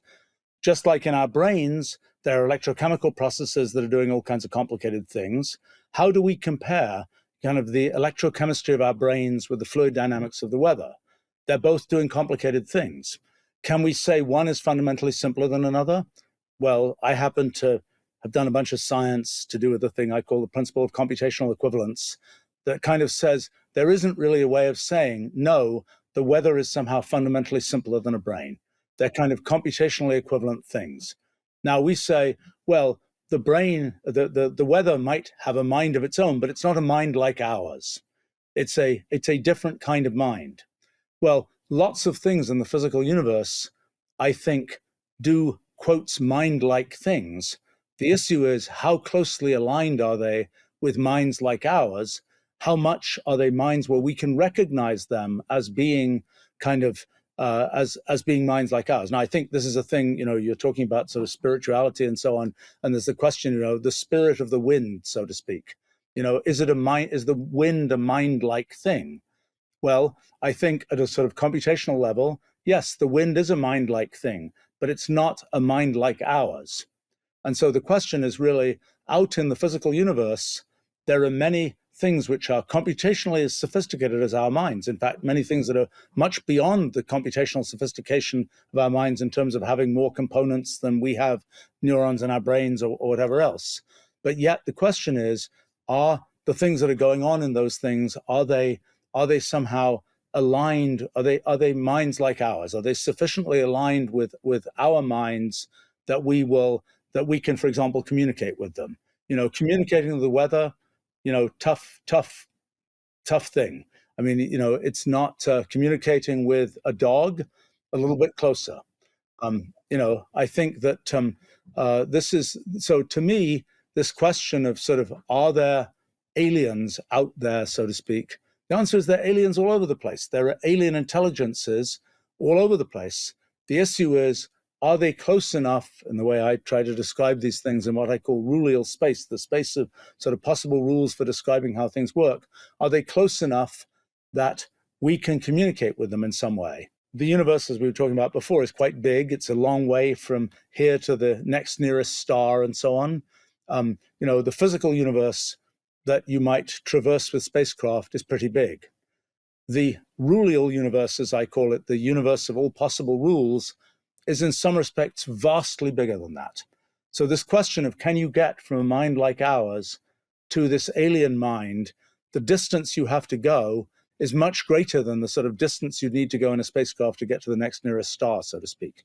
So in other words, the distance to that alien mind is very great. And for us to be able to kind of align the way we think with the way that alien mind thinks is a big challenge. Now, we have a test case in terms of AI, because, AI is a thing that is an alien mind. We attempt to align it. I mean, a raw neural net doesn't do human-like things. A raw neural net just hangs out and has random bits flying around. After you train the neural net, you can align it to do things that are quite human-like tell pictures of cats from pictures of dogs and so on. And then the question is, well, so now we've got kind of this mind that we can sort of experiment with, that we can align with our mind by training it in the right way. I've done some little experiments which are kind of like artificial neuroscience experiments, where you take a trained neural net and you say, let's say it's a neural net that makes pictures of cats. You've told it to make a picture of a cat. The ordinary neural net makes a picture of a cat. Now you start sort of, changing pieces of that neural net. So you make it go from a mind that was aligned with a human mind to sort of an alien mind by changing the innards of the network. Okay, does it make a cat? It does not make a cat. It starts off making a cat, but as you start changing it, it actually, one of the more bizarre things that happens, if you just increase the weights in this neural net, the picture it makes looks like it's blowing its mind. It starts, the cat starts turning into funny colors, and it kind of puffs out, and it's very bizarre. It really is. It's something where you're seeing sort of in this, as you see it going to a more alien mind, it is producing a thing which we can still see it's a collection of pixels, but it looks less and less like what we would recognize as a cat. And one of the things to realize is that to me, it's like there's in some part of the sort of space of things it can produce, this picture of a cat, there's a lot of other stuff it can produce. The way I think about it is, there's things like cats that we have words to describe. There's lots of stuff out there that we don't have words to describe. I tend to call that interconcept space. It's kind of there's little islands, tiny islands actually, that we have sort of human language to describe, and vast domains that are still producible by an alien mind, by an even slightly alien mind, but which are completely undescribable by us humans. We talked about this with Adam Frank. We talked about it with Avi Loeb. We've talked about it, I think, with Jan Levin. The notion that we can only see what we can see. We can only perceive what we can perceive. But in a universe that is made of the things that our universe is made of, there is no reason to not be able to project that there are other beings, other perceptions, other systems, many of which are likely far more advanced than us in theory and are using AI, possibly are farming us to be obedient underlords. No, but I'm just saying the notion that you can extrapolate out and say, in a universe made of this, absolutely, there are many, many ways to compute this, for lack of a better word. There is computation going on everywhere. You can think of it as mind-like computation going on everywhere. But the question of whether we can understand what's going on in that mind-like computation, that is the role of science. Science is about going from, the complicated fluid flows of, turbulent fluid flow or something, and saying, now we've got this narrative that allows us, that we can get into our minds, that allows us to connect the ways we can think about things with what's actually going on in the natural world. What's special about minds like ours? That's one thing you might ask. Why is a mind like ours, what's fundamentally different between the weather and a mind like ours? And I think one of the things that is characteristic of minds, brains like ours, is we tend to do one very definite thing, which is we take in lots of sensory input, gigabytes a second or something of sensory input. And then what do we do with it? In the end, maybe 10 times a second, we decide we're going to move this muscle, we're going to do this thing. We're kind of taking this vast amount of data from the outside world, and we're focusing it all down into what should we do next. And I think that's one feature of that's sort of an essential feature of our kind of consciousness, is that we have this kind of thread of experience that comes out, all this stuff is going on in the world, we whittle it all down. To do I look fat in these pants? Yes, or something, right. I mean, it's, but the thing is, that's a feature of sort of systems like us. When it comes to something like the weather, it's not doing that. It's just doing, every little piece of the weather is doing what it's doing. It's not doing this concentrating down to get this kind of one thread of experience. We're not the only things that do that. You can certainly make certainly AI systems do exactly that. They go from all the different possible pixel arrangements of a picture of a cat and a dog, and they say, that's a cat, that's a dog. That's doing the exact same kind of thing that we're doing when we take all that sensory input and kind of, concentrate it down. So I think that's one sort of thing that in a sense is kind of disappointing to realize, because we might have thought, with our minds and brains, we're the most computationally fancy things in the universe. It's not true. We're actually ones that are rather specialized, that have a rather definite way of operating. I mean, my slight guess is that, how did we get that way? I think it may be something very mundane. Like a couple of billion years ago, there had been organisms that were spread out, and were just, every little piece of the organism was doing a different thing. And then suddenly an organism realized, I can be mobile. And there's a little blob of stuff, and it has to, when you're a single blob of stuff that's mobile, you have to be able to decide, am I going to go left or am I going to go right? And once you need to make that decision, you start to have to do this thing of saying, let's take all the sensory input I have and turn it into, do I go left, do I go right? That's still an astounding, it's an astounding event. Well, yes and no. I mean, there are plenty of systems. Look, you make a landscape, let's say, you make a clay landscape or something like this, and you put a ball, ball bearing somewhere on this landscape, and you rattle it around a bit, the thing will roll down to, a lowest point on that landscape. It doesn't matter where you put the ball, it'll still roll down to that same, if it's within that catchment basin for that place, it will roll down to that lowest point. And that's an example of this phenomenon of taking lots of possible inputs and saying, yep, it's going to, it's closest to that point, or it's closest to that point. So I don't consider that it's a thing that very naturally happens in lots of kinds of systems. Okay, but I'm gonna push you on this though, because the notion to say that a blob, quote, realized, there's no realizing. No, there's no realizing. That's a mere anthropomorphism on my part. Yeah, you look at you anthropomorphizing single-celled blob gooiness, and me saying that's remarkable that a blob would do that. I mean, to me, look, it's why I chose to study what I studied. It may not be why you chose to study what you studied, but that's remarkable. I remember the first time I started thinking, okay, I have a mother and she had a mother and then she had a mother. How far do you go back? How did we get all the people? Like that was, this was as a teenager when I started thinking like, wait a second, what? How? And this is not that my conclusion was that evolution didn't happen. It was this notion that how did we get here? Which is really the essence, I think, of all of these parts. So the real thing that I have been waiting to talk to you about, and I wanted to talk about all these other things so you would think that I'm a legitimate person, is Arrival is one of my favorite movies. And it's a movie that means a lot to me because of its significance. And I didn't know that it was essentially because of you. No, not because of me. I was just a small piece in the machine.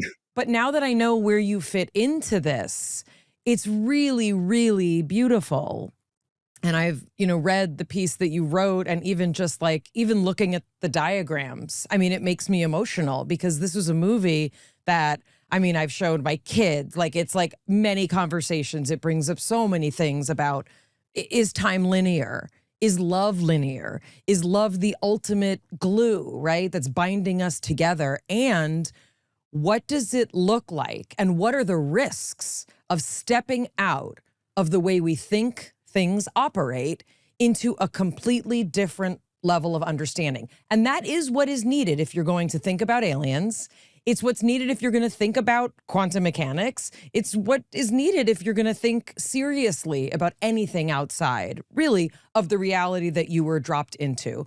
So can you talk a little bit about your relationship with this movie and what you were able to bring from your research that is immortalized in, I think, one of the most beautiful movies about not only the possibility of aliens, but communication, love, and time? Yeah, the dynamics of these things. You're in the movie business. I'm not. This is one of my rare, dippings into that kind of world. I think one feature of that movie, one of my kids worked on that movie with me, and he wrote one feature of that movie that's kind of fun is that, there are all these sort of images that come from the aliens, and the question is, what do they mean? And there's a bunch of code you see in the movie that's an attempt by the scientists to understand those images and so on. The code that makes the sort of the things the scientists are figuring out, if you run that code, it actually makes those images. It's I think a pretty much unique movie in which the code that you see is the code that actually makes the ways of analyzing those images. And it was also fun because that was done on the set. A bunch of that movie, that code was written in real time, so to speak, of this is what we get. This is the technology stack I've been building for years that I have to say my youngest son is probably better at operating than I am. That's just the way it works. But no, in terms of the movie, the whole sort of notion of the way that you describe things affects the way you think about things. That's a very interesting kind of question of, much debated by people. I'm the question of, is the language that you use to describe things the thing that drives the way you can think about things? And that's certainly a central idea in that movie. And it's something which, for me, as a person who spent a large part of my life as a computational language designer, I like to believe that the things that I'm inventing in the language that I'm inventing affect the ways that people think about things. And I think that is very demonstrably true for computational language. It's something that's less obviously true for human languages. But I think the other, in the dynamics of the practicalities of movies, the movie has a bunch of interstellar spacecraft, and there was a moment when it was like, there's a whiteboard, and I guess it was Amy Adams is doing something in front of the whiteboard, and it's like, can you draw a whiteboard that has a sort of plausible theory for what physicists in the 21st century would say about these interstellar spacecraft? And by the way, leave a piece of the whiteboard blank, because Amy Adams's hair goes in front of that part, and it's really hard to composite with the frizzy hair type thing. One of the, I think, neat things about Arrival, and if people haven't seen it, I highly recommend it. If you watch Contact, that's obviously, that's one perspective from a very different era about communication. If you watch Interstellar, Kip Thorne, if you watch Interstellar, that's leaning kind of closer. But Arrival, is this notion of, what happens if the person who is trying to understand what possible alien communication is was a linguist? And I remember when I saw the movie, I was thinking, what? She's a language specialist. Like, what? Because I'm thinking aliens, physics, right? Astronomy, all these things. And the fact is, what is revealed is, and I can't give it away, because if people haven't seen it, you have to see it. Yeah. I was trying to avoid doing spoilers here. But what I will say is, what if it takes someone who knows more about communication and intention than equations to be able to breach what it would be like to step outside of your own perception, right? And the other notion that I'd love for you to touch on, and you may not have had a part in this, but I am curious your take on it. We think of time as a line, right? There's, I was born, then I have my hyphen, and then I die, and that's it. And if you study, relativity, you get to see like, oh, there's actually a bend, right? Like things are different depending on the perspective you're looking from, and that's all, quote, relative, right? But this conversation is more about, is it possible that there is a plane of time or space-time that either loops back on itself or exists in some sort of, the way that, Thomas Campbell describes it, some sort of like beautiful undulating field, which if you've ever done psychedelics, you strike me as someone who may not be into it. No, but people who report, essentially this kind of like undulating field that physicists, often depict, where each particle is also a wave and it's a simultaneous existence. Is time like that as well? You had two pieces to this. So the first one is about linguists and language and so on. And I think, as I've been saying a few times, science is this attempt to bridge from the natural world to things that we understand in our minds. Language is this way of packaging up thoughts so that we can express them. And these are two very related kinds of things. Now, the question of when you're trying to understand something that hasn't been understood, it's not clear how far sort of the study of human language can take you in understanding. Human language has certain structure, much of which we don't understand very well.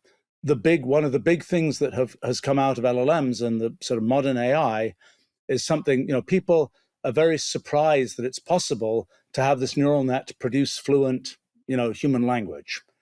I think the main thing that reveals is that human language is simpler than we thought. In other words, we've known that human language has the feature that, like in English, sentences are constructed with, noun, verb, noun structure. But what has never really been classified is which noun, which verb, which noun. And it turns out there is sort of a statistical structure of, well, this kind of noun goes with this kind of verb. And that's kind of what the AI discovered. And that's kind of the way those patterns work. So the thing that was the surprise was that human language is simpler in structure than we thought it was. And so if you ask the question, is human language the right raw material for understanding something, for example, from the natural world, my immediate take would be that it's actually not a particularly strong, the human language as such is actually pretty weak compared to what we already know in more formalized systems from computation and so on. But this is a non-trivial look. There's for example, one question I was curious about recently is we humans have used compositional language. We have we can take pieces of sentences and fit them together with other pieces and so on. Dogs probably can't.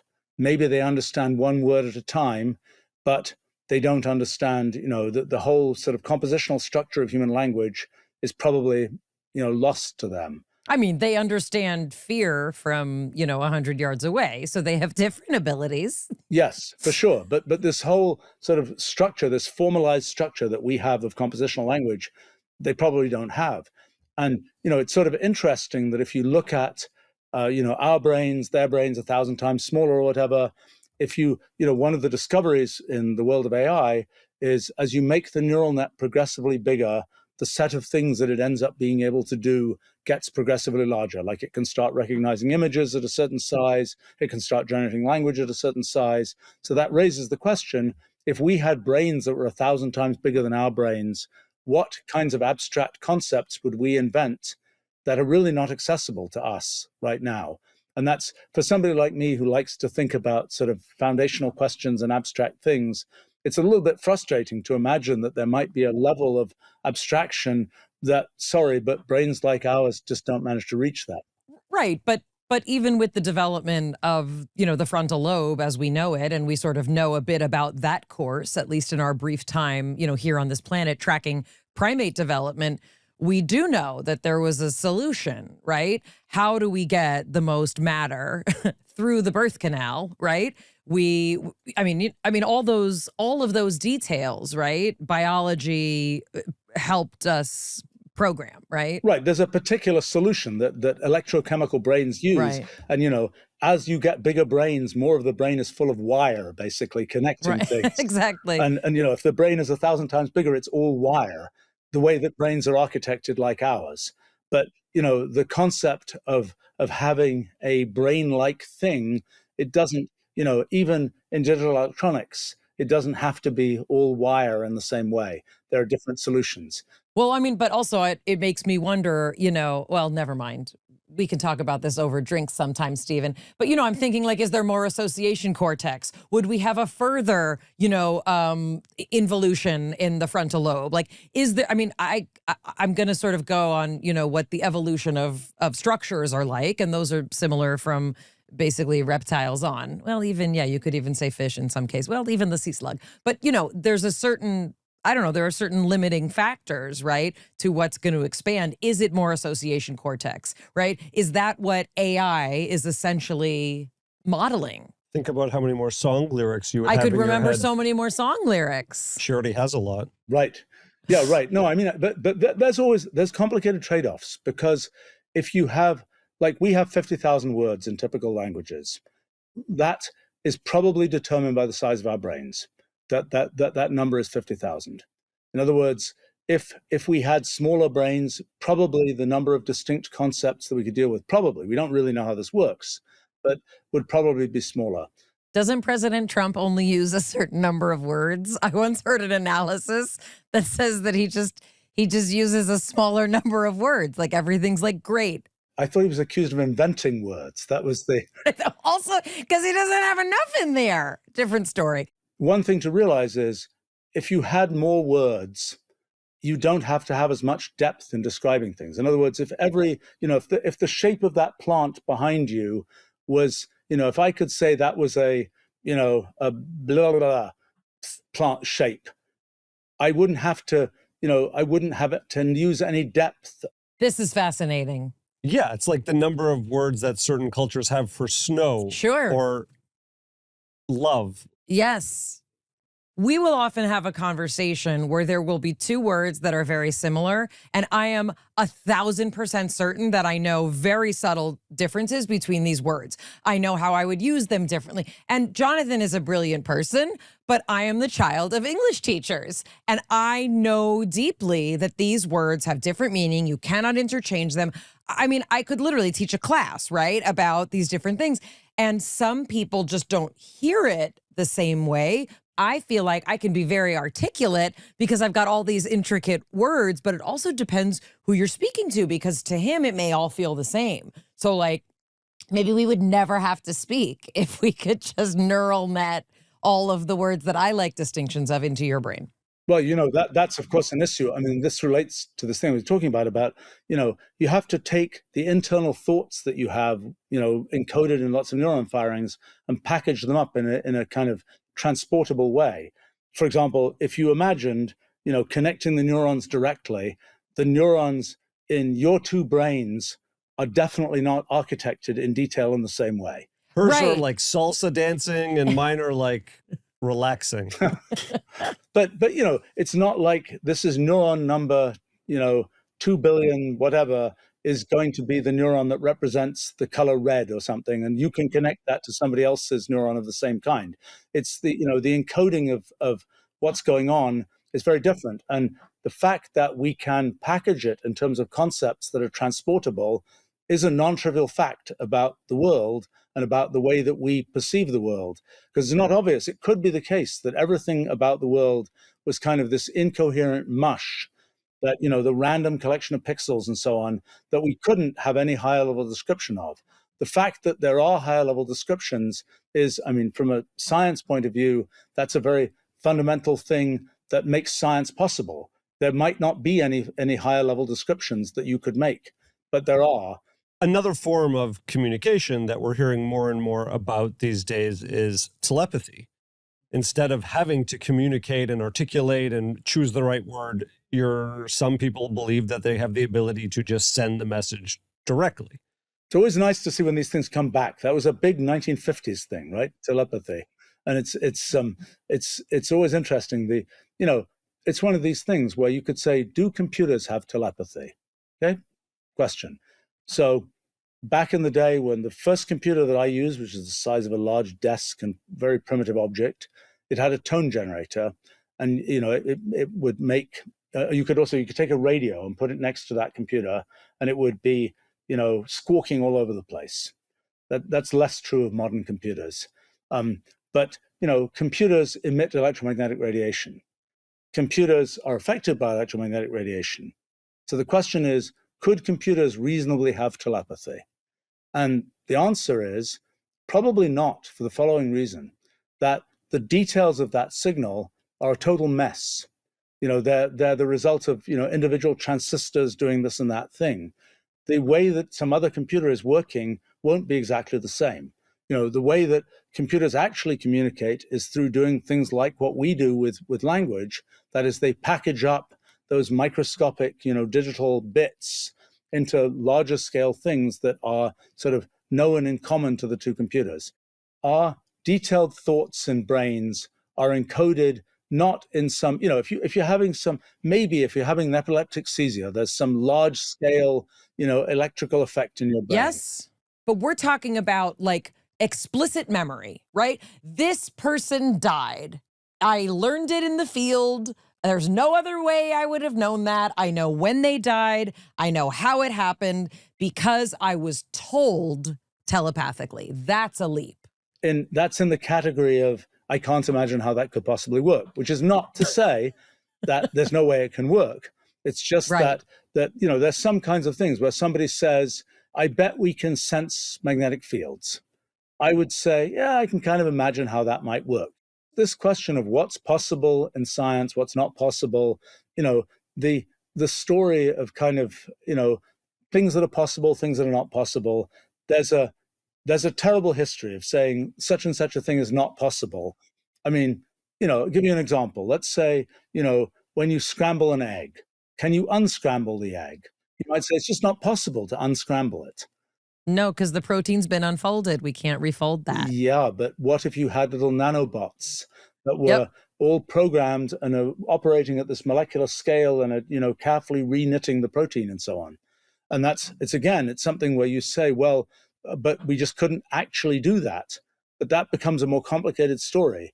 And so, it's like another one that comes up is, can you travel faster than light?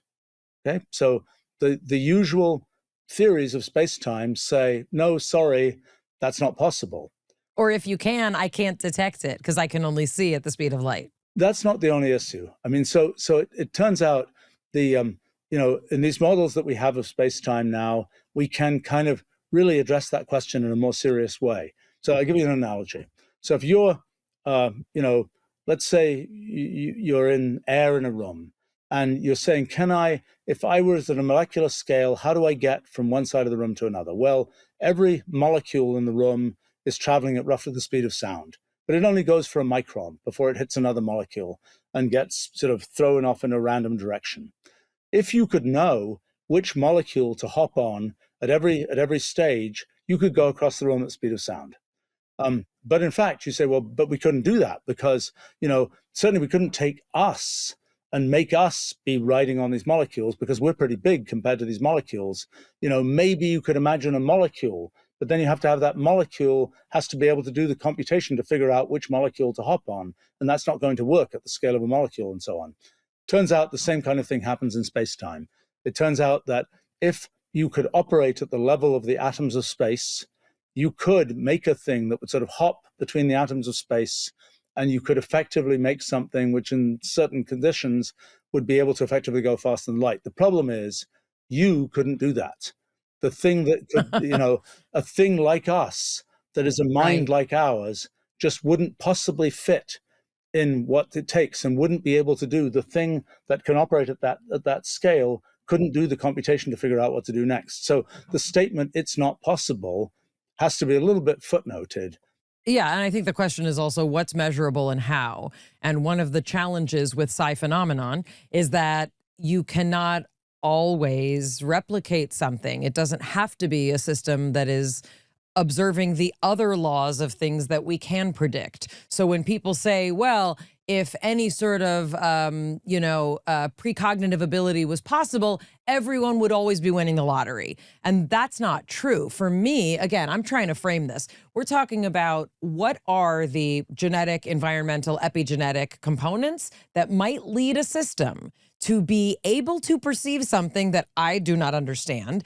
And is there a way to legitimately quantify it, right? So that we could say with some statistical significance, this is meaningful, right? And the notion that the materialist perspective is if it doesn't obey the same things it takes to get on the cover of Nature Neuroscience, it doesn't hold water.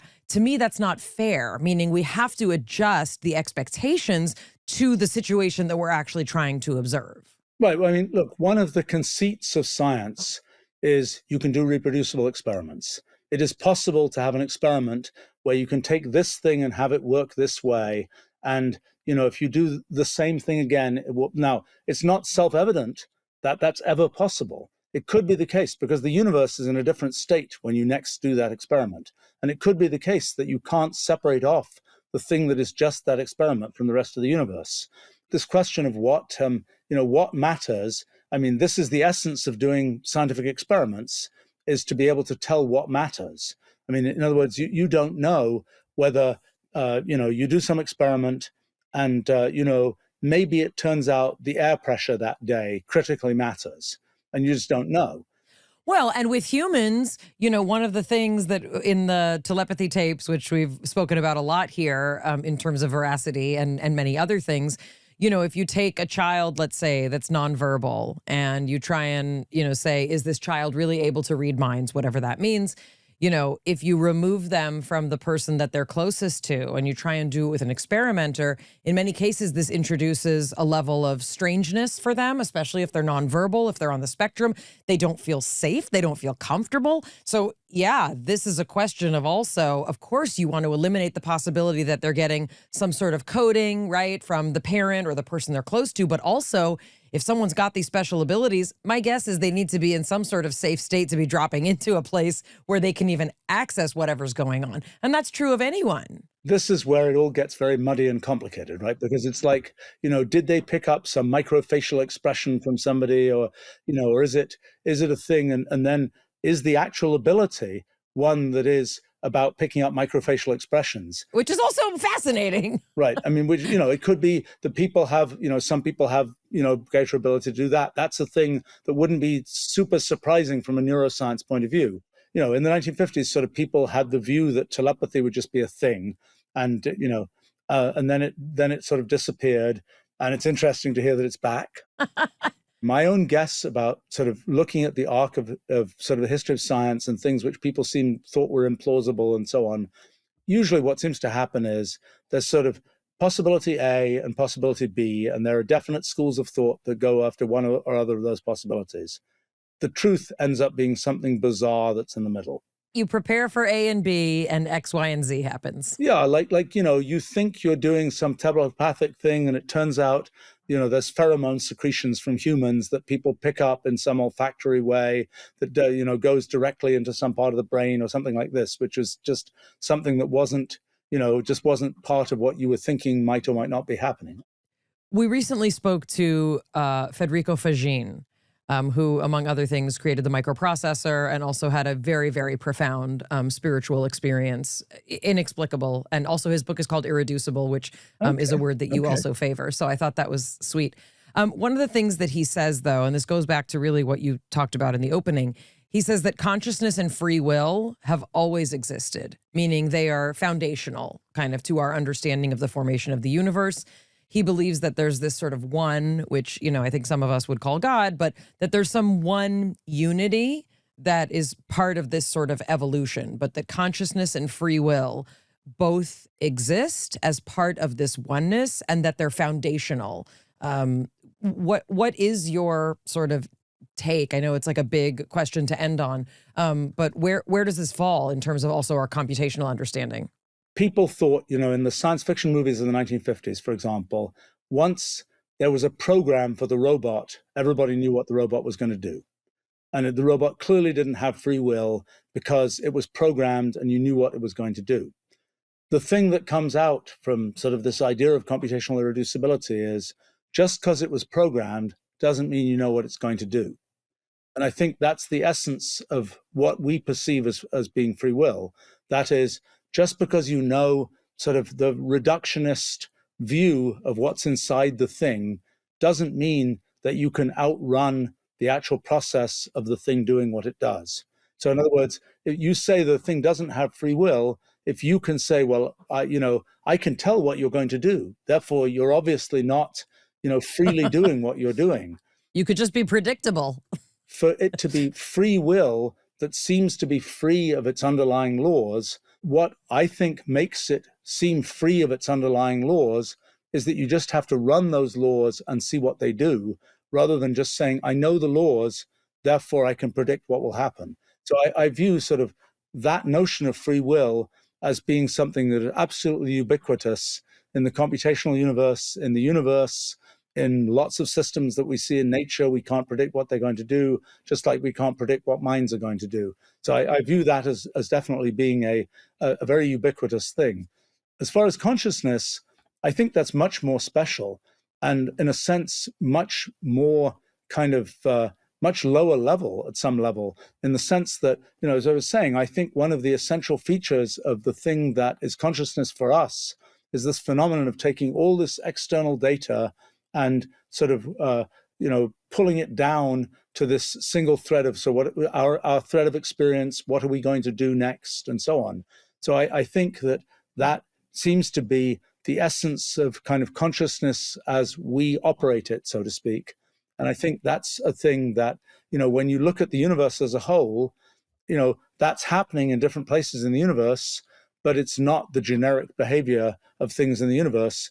Our perception of that is very significant to us.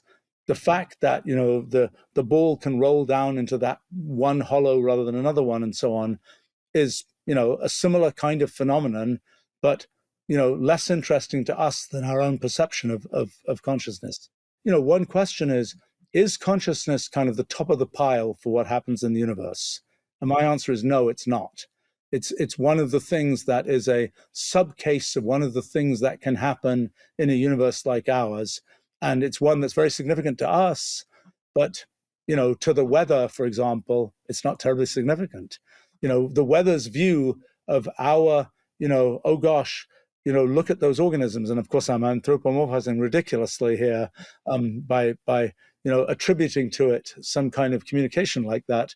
It's like those organisms are doing this weird thing, taking in all this input data and just doing one thing as a result, as opposed to taking all that input data and having all those different pieces of input data all do their own separate thing. You'd asked about time and the sort of linearity of time. Quantum mechanics, you have this sort of many threads of time. There is not a single thread of time in the universe. There are many threads of time in the universe. We are aggregating some number of those threads of time, and that is the thing that we perceive. We perceive a single thread of time. You could imagine a brain that was kind of a multi-way brain that was perceiving more than one thread of experience. That's not what we do. Interestingly, inside a quantum computer, that's what's going on. And the main problem of quantum computers is, can you take those many, if we had sort of quantum experience, we would be happily using a quantum computer. We'd be following all those independent threads of quantum computation. The difficulty is that knitting all those threads together to get a definite answer of the kind that our single thread of experience brains deal with, that's a difficult thing. And that's something I don't think is going to work, but that's a quite different story. But to this point about, is there a single thread of time in the universe? The answer is, I think, no, but we aggregate some number of threads and have, we pick out this single thread of experience. How do you know that time is passing? Well, the state of the universe is changing.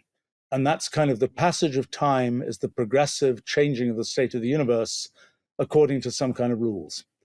What if the state of the universe at a later moment is identical to the state of the universe at a previous moment? Does that mean that time has not passed? Right. And so there is a notion that I've just been working on that I'm calling subtime, which is what might actually happen at the level of individual sort of updates of the universe. And then the question of time as we perceive it. Because there's a delta, it's because there's a change, right? We have an internal referential point in theory, right? I mean, not everyone, but hopefully most people. We have a reference point that tracks, right? No matter what's happening in this, it is, I'm tracking it based on my internal reference point. You can only sense a change in the state of the universe. If the universe is identical and your mind is identical, it's as if nothing had happened. And so what can happen is that it's slightly tricky because things can happen intermediately, but then you're back to where you were before. When you return to a place, even emotionally, right? You're never in the same place that you were before, even if you think you're having deja vu. I'm operating at like 10 to the minus 100 meters type scale. I'm not talking about wandering around the neighborhood type thing. That's a far reach from that low level. So your parents were refugees, correct? They immigrated to England where Yes. you were raised. What languages were you raised hearing and speaking? English, nothing else. Nothing else. Nothing else. I was very curious if you grew up with many languages since you are a specialist, right, in communicating in all these different ways. When I was growing up, it's like, I'm an English kid. I don't know anything about the history. So that's a, I kind of didn't have that big connection. It's funny because I've worked a lot on language and computational language and things like that. And I have, my efforts to learn language, I learned Latin and Greek and French when I was a kid. French was the only one you could speak. I guess some people can speak Latin, but that's a rare case. But, But I never did it, and I never had the confidence to do it. And I had the definite self-image that I'm absolutely useless at learning languages. This may be completely untrue and just a consequence of kind of the dynamics of my particular education. But that means I've never, I am I have some level of knowledge about kind of at an analytic level about languages. But, and I do find it interesting that, as I try and imagine what it's like to think with another language as one's base for thinking, it is interesting that, I can see that there are concepts that just aren't quite the same. But I see that much more clearly in computational language, because I know, it's an interesting experience for me because I've invented a bunch of constructs. And, once I've invented them and made them part of our language, I can think in terms of them. And I can see other people who just couldn't think in those terms, as I couldn't think in those terms. Once they're exposed to those constructs, they start thinking in those terms. It's really a neat thing. People don't recognize that the construction of languages, which usually doesn't happen with human languages. I mean, there haven't been successful constructed human languages. But with computer languages, computational language, they're all constructed. And, what you get, in a sense, it's a surprisingly powerful lever that one has in determining kind of how one can think about things, the way that one constructs those languages. And that's I've just spent a few decades doing those kinds of things. So I think much about that. We so appreciate your time and also just the scope that you allowed us to kind of play in with you. And we're very grateful. I also do want to direct people to your website.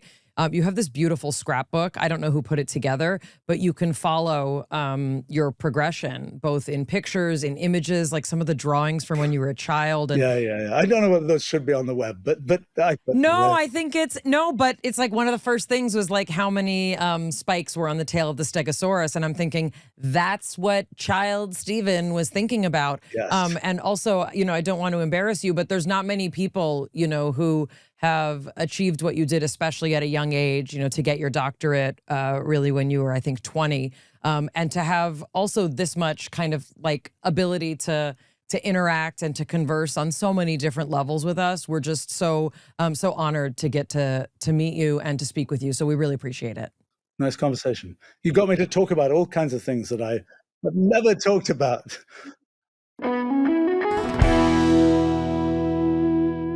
There's nothing more to say. He was saying, you got me to talk about so many things that I never talk about.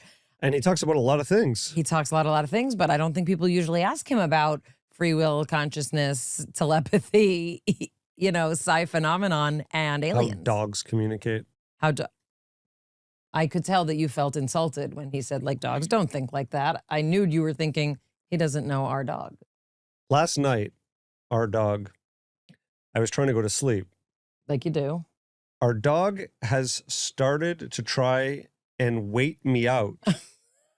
So he can get in bed with you? So he can get in bed, because he's got this like little mattress at the foot of the bed that I try to encourage him to sleep on. And he usually does. And for the most part, he will, but then he'll like climb into bed around like when the sun comes up, maybe 6:30. Yeah. He kind of waits for the sun to come up, and then he's like, you know what? He's still sleeping, but I'm going to climb into bed.